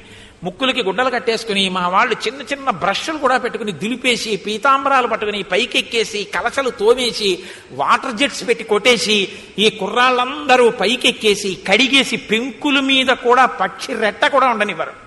శుభ్రంగా చేసేసి శారదా నవరాత్రులు ప్రారంభం చేస్తాం. అలా సంవత్సరంలో ఒక 2-3 పర్యాయాలు చేస్తుంటాం. ఇప్పుడు ఇక్కడి నుంచి వెళ్ళగానే బహుశా ప్రారంభం చేయవలసి ఉంటుంది. ఓసారి దేవాలయం ఎన్నాళ్ళయిందో వెళ్ళి ఓసారి అందరం కోయిలాళ్వార్ తిరుమంజన ఉత్సవం చేసుకోవాలి. అదో సంతోషం. ఆ చేయడంలో ఎంత ఆనందంగా ఉంటుందో తెలుసా అండి. ఆ చేసి అందరం కూర్చుని భోజనం చేయడంలో ఎంత సంతోషమో. తల్లి, తండ్రి, బిడ్డలు తిన్నట్టు ఉంటుంది. అందుకే నా భార్య, ఇంకో 2 కలిసి వండేస్తారు అందరికీ. అందరం కలిసి అమ్మగారు వండారు ఇవాళ అన్నం, ఎంత సంతోషమో. మా వాళ్ళకి పెద్ద పెద్ద అధికారులు, ఎవరు అలా అనుకోరు. అమ్మగారు అన్నం వండారు, అమ్మగారు పప్పు వండారు, అంతే. ఆ ఆవకాయ, ఆ కూర, ఆ పప్పు, అన్నం తినేసి పొంగిపోయి ఒళ్ళు హోనం అయిపోయేటట్టు సేవ చేసేసి ఇంటికి వెళ్ళిపోతారు. ఎంత సంతోషం అండి జీవితంలో నిజంగా అలా ఈశ్వరుడికి సేవ చేయడం. కాబట్టి ఇప్పుడు అది అవాల్మీకంశం అండి. వాల్మీకంలోది కాదు. ఆవలిస్తే చిటికేస్తానండి. మీరు మళ్ళీ కోటేశ్వరరావు వాల్మీకి రామాయణంలో చెప్తూ ఇది చెప్పారు, ఇది ఎక్కడుందండి ఈ శ్లోకం అని నన్ను అడక్కండి. అవాల్మీకం కానీ అందానికి నేను చెప్పాను అంతే. కాబట్టి హనుమ, నీవు కేసరి యొక్క ఔరసపుత్రుడివి, వాయుదేవుని యొక్క అంశతో జన్మించినటువంటి వాడివి, స్వచ్ఛంద మరణాన్ని వరంగా పొందిన వాడివి, ఇంత శక్తి కలిగిన వాడివి. సత్వం కేసరిణ పుత్ర క్షేత్రజో భీమ విక్రమ మారుత సౌరస పుత్ర తేజసా చాపితత్సమ. వాయుదేవుని యొక్క ఔరసపుత్రుడివి, కేసరి అంజనాదేవుల యొక్క కుమారుడివి, పుట్టుకతోనే ఇంత బలపరాక్రమములను పొందినవాడివి, కారణజన్ముడివి. మహానుభావ, నువ్వు ఈ కార్యం చెయ్యద్దా? ఏమి నువ్వు బలవంతుడవేగా, నువ్వెందుకు చెయ్యవు అంటావేమో. త్రివిక్రమే మయా తాత శశైలవనకానన త్రిసప్తకృత్వ పృథివీ పరిక్రాంత ప్రదక్షిణం. ఒకానొకప్పుడు త్రివిక్రమావతారంతో వామనమూర్తి 3 అడుగులతో ఈ బ్రహ్మాండాన్నంతటినీ కొలిచేస్తే నేను ఆయనకి 21 మార్లు ప్రదక్షిణం చేశాను. నాకు ఓపిక ఉన్నప్పుడు నేను చెయ్యగలిగింది నేను చేసి పెట్టాను. నువ్వు చేస్తే కదూ నీకు ఇంకోటికి చెప్పే అధికారం. నువ్వు చెప్పడమే తప్ప నువ్వు చేయకపోతే ఇంకోసారి చెప్పే అధికారం నీకుండదు. నువ్వు ఒకరికి చెప్పింది ఒకరు చేస్తుంటే నువ్వు కూడా చేసి వెళ్ళాలి. అప్పుడే నీకు మళ్ళీ చెప్పే అధికారం నీకు నిలబడుతుంది తప్ప నేను ఎప్పుడు చెప్పడమే తప్పండి నేను చేయడం ఏమిటంటే అనకూడదు. నువ్వు చెప్పే అధికారం నిలబెట్టుకోవాలంటే నువ్వు చెయ్యాలి. నువ్వు 10 మందిని గంధం తీయమని చెప్తే నువ్వు ఉత్తరీయం తీసేసి నువ్వు చొక్కా బనీ నిప్పేసి కాస్త గంధం తీసి వెళ్ళాలి. అంతేగాని చెప్పడానికి పనికి వచ్చింది నువ్వు చేయడానికి పనికి రాకపోతే ఇంకా వాళ్ళు ఎందుకు చేస్తారు? అదే నమ్మకం లేని ప్రవచనం అంటే. అది రావణ బుద్ధి. రామబుద్ధి అయితే తను చెప్పింది తాను ఆచరించాలి. కాబట్టి తథాచౌషధయోస్మాభి సంచితా దేవశాసనాత్ నిష్పన్నం అమృతం యాభి తదా సీన్నో మహత్బలం. ఒకానొకప్పుడు దేవదానవులు అమృతోత్పాదన చేయడం కోసమని క్షీరసాగర మథనం చేస్తుంటే నేను ఓషధులను తెచ్చి ఆ క్షీరసాగరంలో వేశాను. ఆనాడు నేను చెయ్యగలిగింది చేశాను. ఇప్పుడు నేను ఎగరలేను 100 యోజనాలు. స ఇదానీం అహం వృద్ధః పరిహీన పరాక్రమ సాంప్రతం కాలమస్మాకం భవాన్ సర్వగుణాన్వితః. నాకు ఇప్పుడు ఆ ఓపిక లేదు, వృద్ధుడనైపోయాను. కాబట్టి 100 యోజనములు ఎగరలేను. ఉత్తిష్ట హరిషార్దూల లంఘయస్వ మహార్ణవం పరాహి సర్వభూతానాం హనుమన్యా గతిస్తవ. నాయనా హనుమ, ఇంత బలపరాక్రమములున్నవాడివి, ఇంత తేజస్సున్నవాడివి, ఇంత శాస్త్ర విశారదుడివి, వానర జాతి పరువు ప్రతిష్టలు రామకార్యం నీ చేతిలో ఉన్నాయి. నీవలా కూర్చుంటే ఎలాగయ్యా? ఒక్కసారి నీ బలాన్ని జ్ఞాపకం తెచ్చుకో, ఒక్కసారి ఆ తేజస్సుని పుంజుకో, ఒక్కసారి పెరిగి 100 యోజనములు గడచి బయలుదేరు. నీ యొక్క గమన శక్తి ఎటువంటిదో, నీ వేగం ఎటువంటిదో అటువంటి శక్తి ఈ భూతములలో ఏ ప్రాణికి లేదు. ఈ మాట చెప్పగానే విన్నారట హనుమ. కూర్చున్నవారు ఒక్కసారి లేచారు.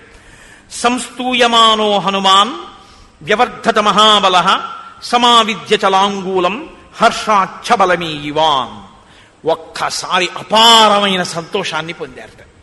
అంటే శాప విమోచనం అయిపోయింది. తన బలం తనకి జ్ఞాపకం వచ్చింది. తానెంత బలవంతుడో తను తెలుసుకున్నారు. ఒక్కసారి ఆ తోకని చేత్తో పట్టుకుని పైకి తీసి ఒక్క దులిపారట ఆ సంతోషంతో.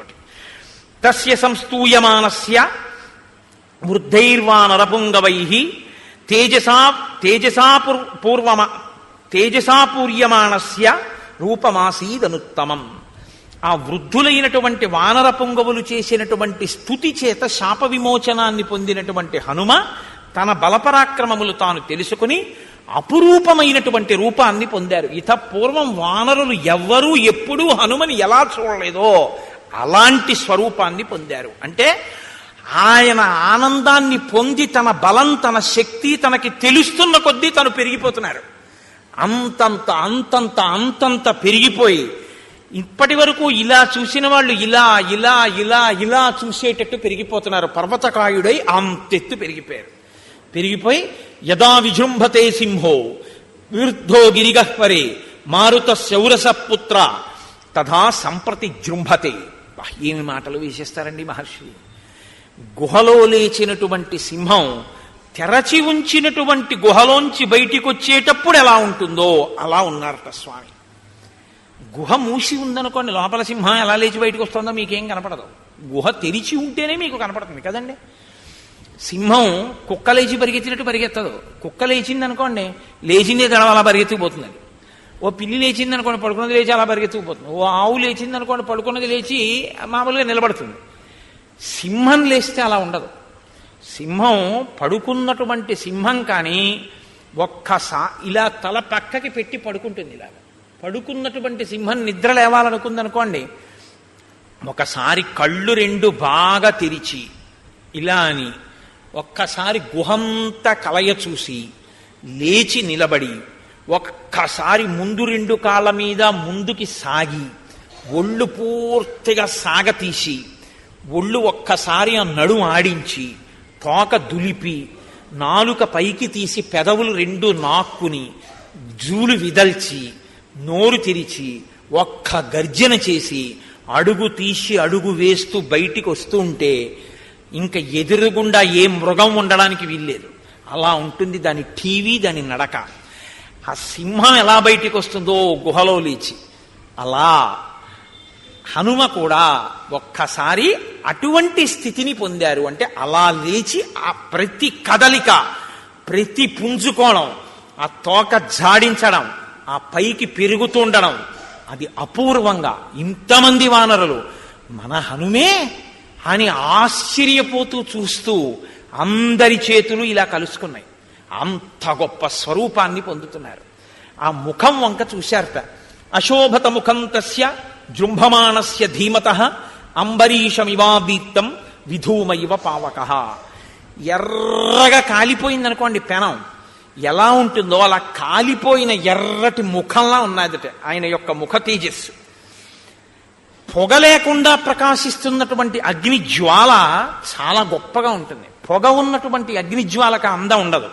పొగ అన్నది లేకుండా అగ్ని జ్వాల కానీ పైకి లేస్తోందనుకోండి, నాలుకలు చాపుతాడు అప్పుడు అగ్నిహోత్రుడు. అప్పుడు చూడాలి అందం. అసలు పూర్ణాహుతి అందం అంతా అప్పుడే. అసలు ఆ అగ్ని జ్వాల అలా లేవాలి. అంతెత్తు లేచి నాలుకలతో అందుకుంటాడు పూర్ణాహుతితో ఆయన. అంటే ఇలా నిలబడదు శిఖ, అగ్నిశిఖ నిలబడకుండా ఒక్కొక్కసారి. అందుకే పూర్ణాహుతి చేసేటప్పుడు పెద్ద అరటి దొప్ప వాడతారు.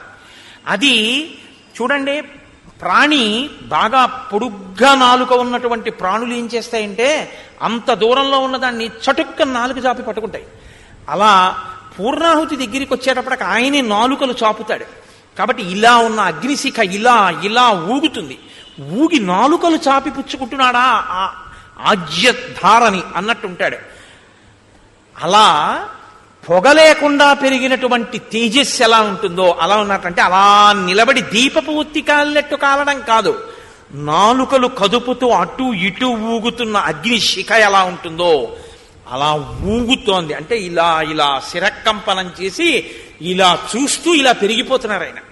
అంత పెరిగిపోతుంటే అభివాద్య హరీన్ వృద్ధాన్ హనుమాన్ ఇదమబ్రవీత్.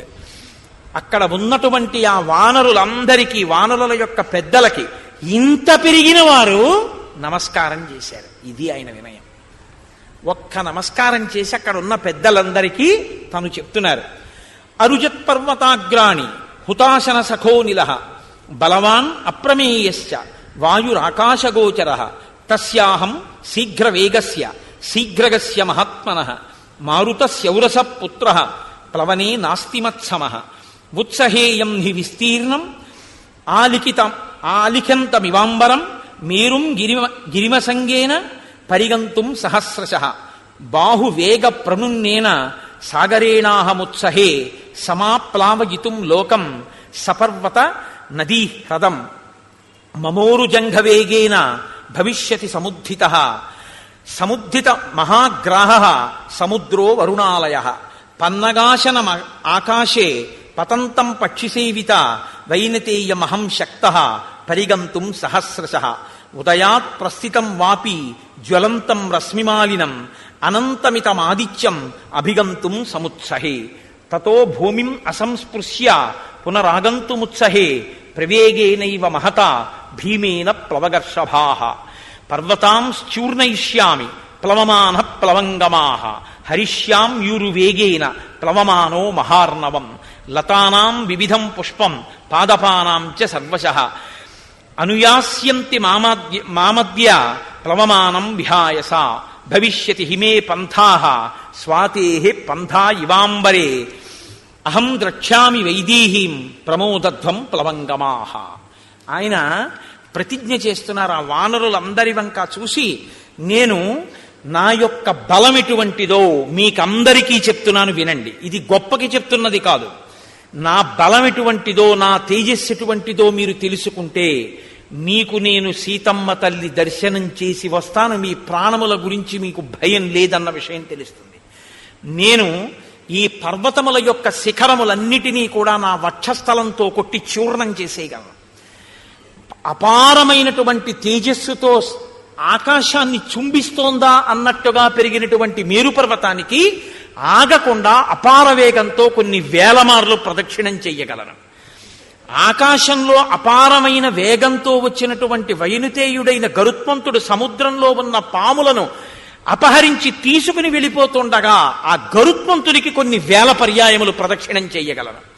నేను ఈ సముద్రం నుంచి ఎగిరి వెళ్ళిపోతున్నప్పుడు నా తొడల వేగం చేత ఈ సముద్రంలో ఉన్న జలరాశి చాప చుట్టినట్టు పైకి లేచిపోతే సముద్రం లోపల ఉండేటటువంటి జలచరములన్నీ మీ కంటికి కనపడతాయి.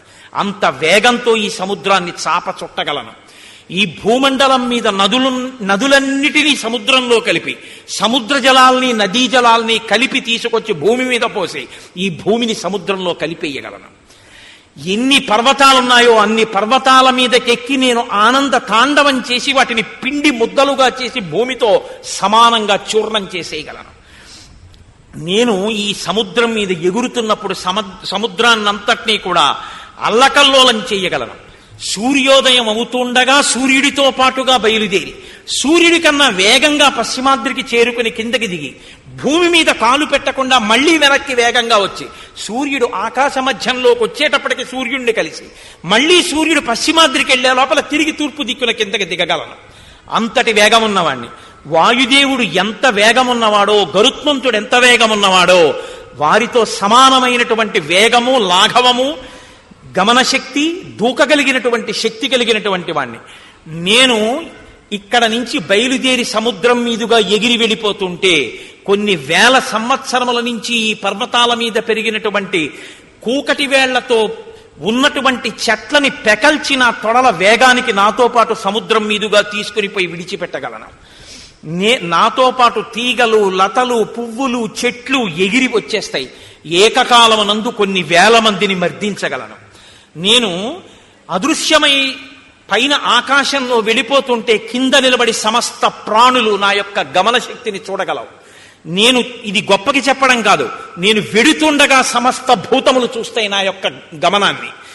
నా గమన శక్తి అలా ఉంటుంది. ఇంతమంది చూస్తుండగా ఎగురుతాను. నేను ప్రయాణం చేస్తుంటే ఆకాశాన్ని నేను తాగేస్తున్నానా అన్నట్టుంటుంది. అలా బయలుదేరి వెడతాను. ఆకాశంలో మెరుపు వస్తే ఎలా ఉంటుందో ఆ మెరుపు తీగ కన్నా వేగంగా మబ్బుల్లోంచి ప్రయాణం చేస్తాను. ముల్లోకములను ఆక్రమించడానికి విజృంభించినటువంటి శ్రీ మహావిష్ణువు త్రివిక్రమావతారం పొందితే ఎలా ఉంటుందో అటువంటి రూపంతో నేను ఎగరగలను. నా యొక్క తొడల వేగంతో సముద్రంలో ఉన్నటువంటి నీటినన్నింటినీ భూమి మీదకి తేగలను. నదుల మీద ఎగిరి నదుల మీద ఉన్నటువంటి నీటిని భూమి మీదకి తెచ్చి ఏకకాలంలో సముద్రాల్ని, నదుల్ని ఎండింపచేస్తాను. అంతటి పరాక్రమం, అంతటి బుద్ధి, అంతటి తేజస్సు, అంతటి లాఘవం నా యందు ఉన్నాయి. నేను వెళ్లి సీతమ్మ తల్లి దర్శనం తప్పకుండా చేస్తాను. చేసి మళ్ళీ 100 యోజనములు తిరిగొచ్చి మీ అందరికీ శుభవార్త చెప్తాను. మీ అందరూ ఆనందించండి. మీ ప్రాణాలకి భయం లేదు. సీతమ్మ తల్లి దర్శనాన్ని నేను పొందడం సర్వఖాయం. కాబట్టి మీరు సంతోషంగా ఉండండి అన్నారు. ఒక్కసారి ఆ పెరిగిపోతున్న హనుమ వంక చూశారు.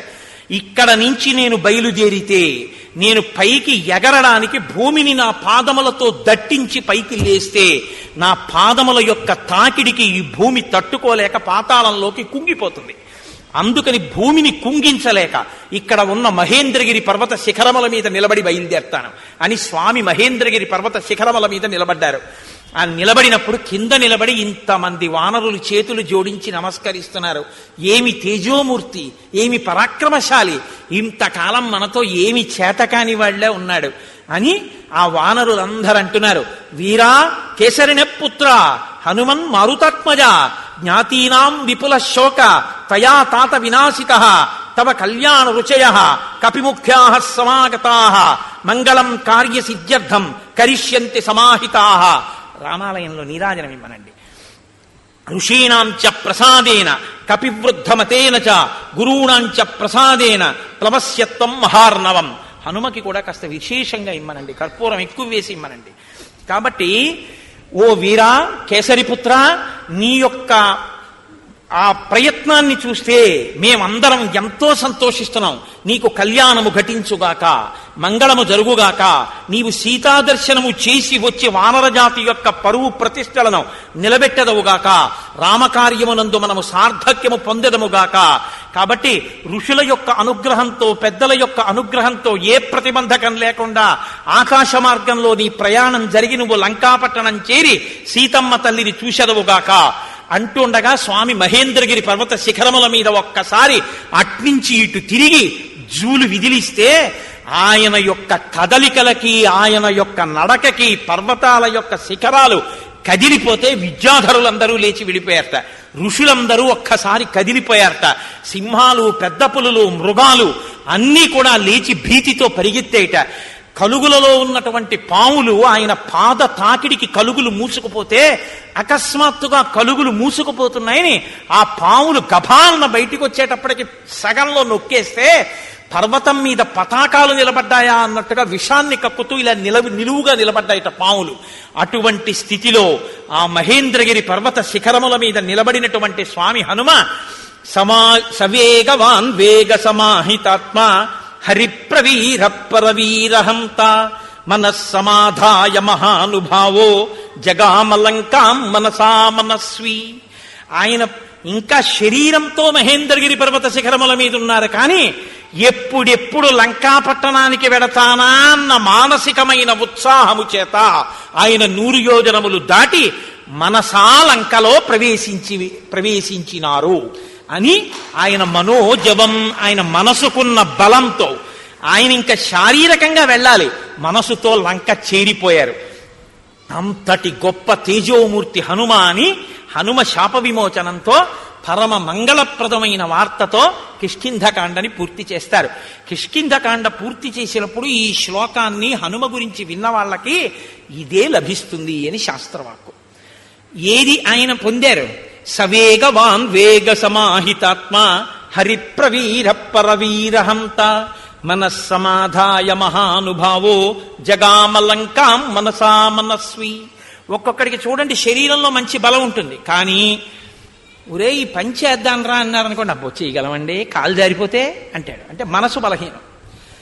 బలం ఉంటుంది కానీ వాడి బతుకంతా భయంతోనే సరిపోతుంది. ఒక్కొక్కడికి శరీర బలం ఉండదు. నిజానికి ఆయన శరీరంలో చాలా ఇబ్బందులు ఉంటాయి, కానీ ఆయన అసామాన్యమైనటువంటి పనులు చేస్తుంటాడు. ఎందుకంటే ఆయన మనసుకున్న బలం అటువంటిది. మనోజవం మరుతతుల్య వేగం. ఆ మనసుకి ఆ జవం, ఆ బలం ఉండాలి. ఆ మనోబలం ఎవడు పొందుతాడో వాడు సమస్యలకి పరిష్కారాన్ని సాధించుకోగలడు.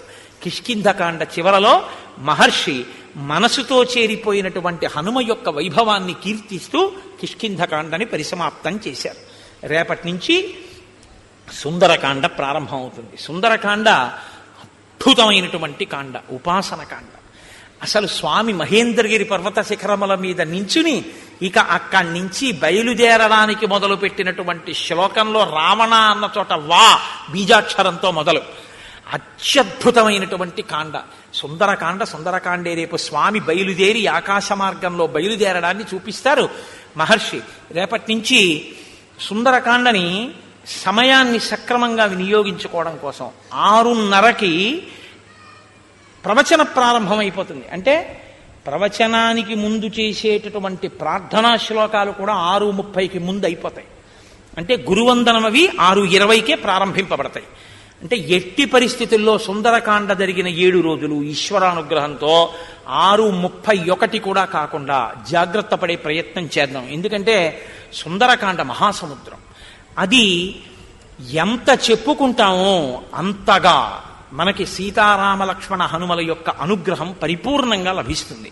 అంత గొప్ప కాండ.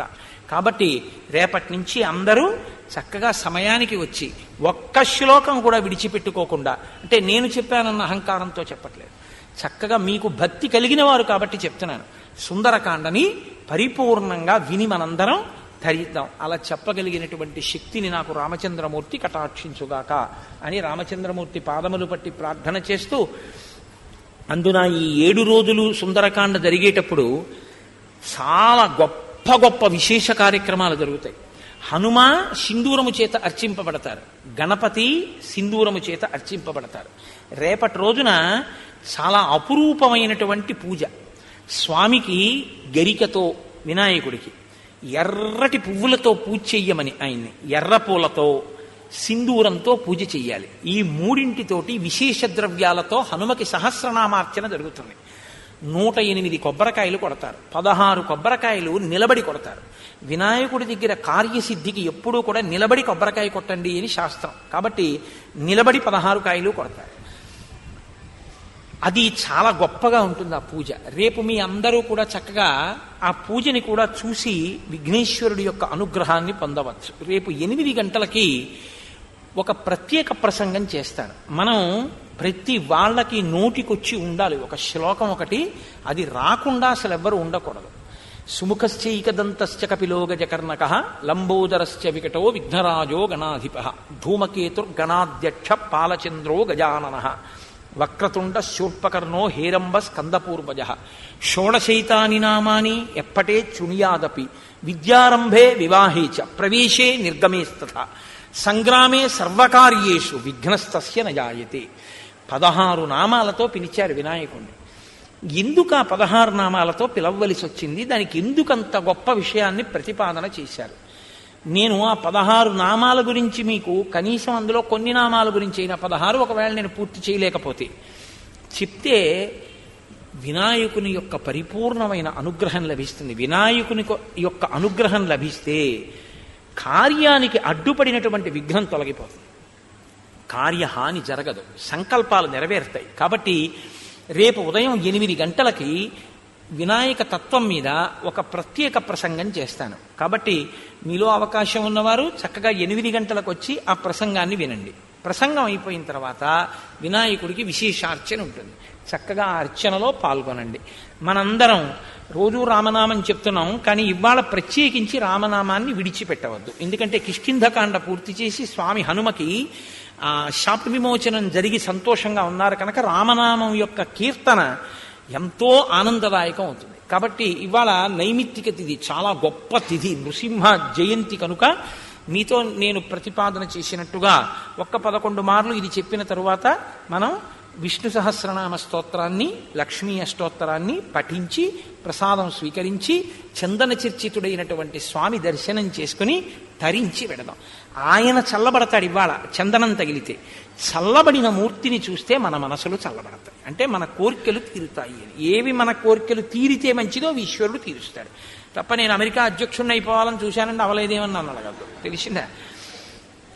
దారి నుంటిగా నడచు వారికి తోడు నీడే రామనామము, గౌరికిది ఉపదేశ నామము, కమలజుడు జపించు నామము, వాదభేదాతీతమగు వైరాగ్యమే శ్రీరామనామము, భక్తితో భజించు వారికి ముక్తి నొసగును రామనామము, భగవదర్పిత కర్మ పరులకు పట్టుబడు శ్రీరామనామము,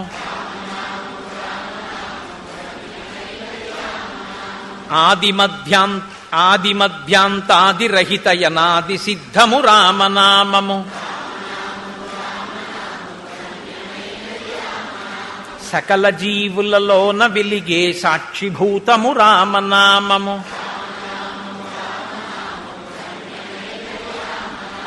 జన్మ మృత్యు జరాది వ్యాధుల చక్కబరుచును రామనామము,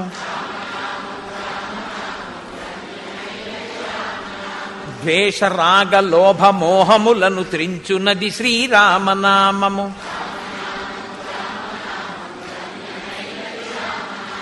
ఆంజనేయుని వంటి భక్తులకాశ్రయము శ్రీరామనామము, సృష్టి స్థితి లయ కారణం బగు సూక్ష్మ రూపము రామనామము, శిష్టజనముల దివ్య దృష్టికి స్పష్టమగు శ్రీరామనామము,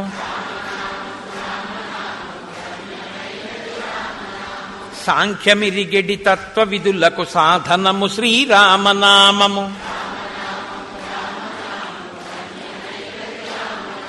యుద్ధమందు మహోగ్ర రాక్షస యాగధంసము రామనామము.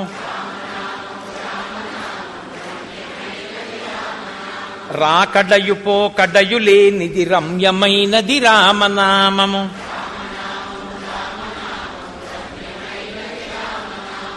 ఆత్మ సంయమ యోగ సిద్ధికి ఆయుధము శ్రీరామనామము.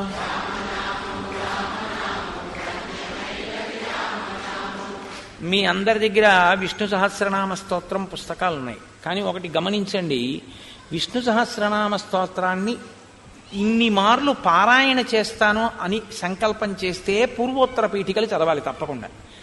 అలా కాకపోతే క్షీరోధన్వత్ ప్రదేశే దగ్గర మొదలుపెట్టి వనమాలి గదీశాంగి వరకు చదివితే సరిపోతుంది. కాబట్టి ప్రార్థనా శ్లోకాలంటే మేఘశ్యామం పీత కౌశేయవాసం శాంతాకారం భుజగశయనం అవి కూడా చదువుతాం.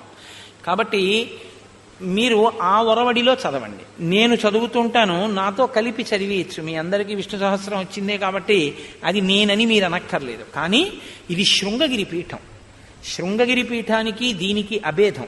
ఎందుకంటే అది తండ్రి, ఇది కొడుకు, అది బింబం, ఇది ప్రతిబింబం. కాబట్టి ఇక్కడ ప్రారంభం చేసి చదివేటప్పుడు శంకర భగవత్పాదాచార్య స్వామి వారు స్థాపించినటువంటి పీఠాల యొక్క శాఖలు కనుక ఇక్కడ మనం ఎప్పుడూ కూడా అద్వైత ప్రసిద్ధమైనటువంటి ఆచార్యులకి ముందు నమస్కారం చేస్తే తప్ప ఏదీ చేయకూడదు. గురువందనం చెయ్యాలి.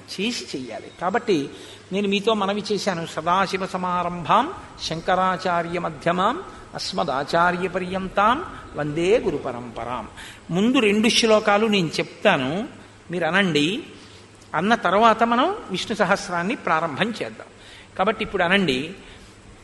శుక్లాంబరధరం విష్ణుం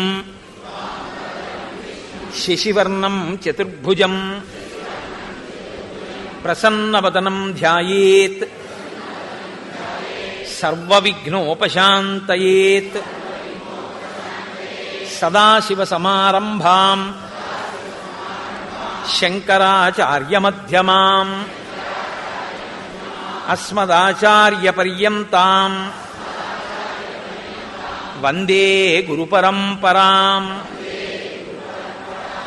వేరొక మాట అనండి, అది 2 మాటలు అనాలి, ఒక సూర్యోదయం నుంచి ఇంకో సూర్యోదయం లోపల అని. కాబట్టి సదాశివ సమారంభాం శంకరాచార్య మధ్యమాం అస్మదాచార్య పర్యంతాం వందే గురు పరంపరాం. దీంతో పాటు నాకు ఒక్క కోరిక ఉంది. మీరు నా కోరిక తీర్చగలిగితే నేను ఎంతో సంతోషిస్తాను. మీరు నాకు చేయగలిగినటువంటి ఉపకారం అంటే అదొక్కటే. మీరు దయచేసి అర్థం చేసుకోండి, నేను త్రికరణ శుద్ధిగా చెప్తున్నాను. నాకు మీరు ఏ బహుమానాలు ఇవ్వక్కర్లేదు. నేను ఏదో అది నోటి మాటగా చెప్తున్నవాడిని కాదు. నాకు నిజంగా రామకార్యం కన్నా, నాకు నిజంగా రామ కథ కన్నా నా జీవితంలో గొప్పది ఇంకోటి లేదు. అది చెప్పుకోవడం నా జీవితానికి చాలు. నాకు మీరు ఏదైనా ఉపకారం చెయ్యాలి అని అనుకుంటే నేను ఒకటి అడుగుతాను, మీరు అది చెయ్యండి. తోటకాచార్య కృతమైనటువంటి శంకరాచార్య స్వామి వారికి సంబంధించిన అష్టకం ఉంది. శంకరాచార్యుల వారి దేవాలయపు గోడ మీద ఉంటుంది. విదిత కిల్ల శాస్త్ర సుధా జల్లదే మహితోపనిషత్ కదితార్థనిధే అంటూ ఎంత గొప్పగానో ఉంటుంది. అది పంచిపెట్టారా? ఇచ్చారా దాన్ని?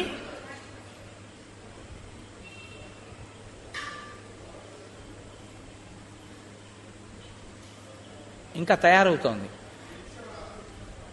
తోటకాష్టకం ఇక్కడ కూడా అందరికీ ఇవ్వండి, కొంచెం భారీగా తయారు చేయించి. ఆ తోటకాష్టకం మీ అందరికీ ఆ ప్రతులు అందుతాయమ్మా. మన అందరం కూడా శంకర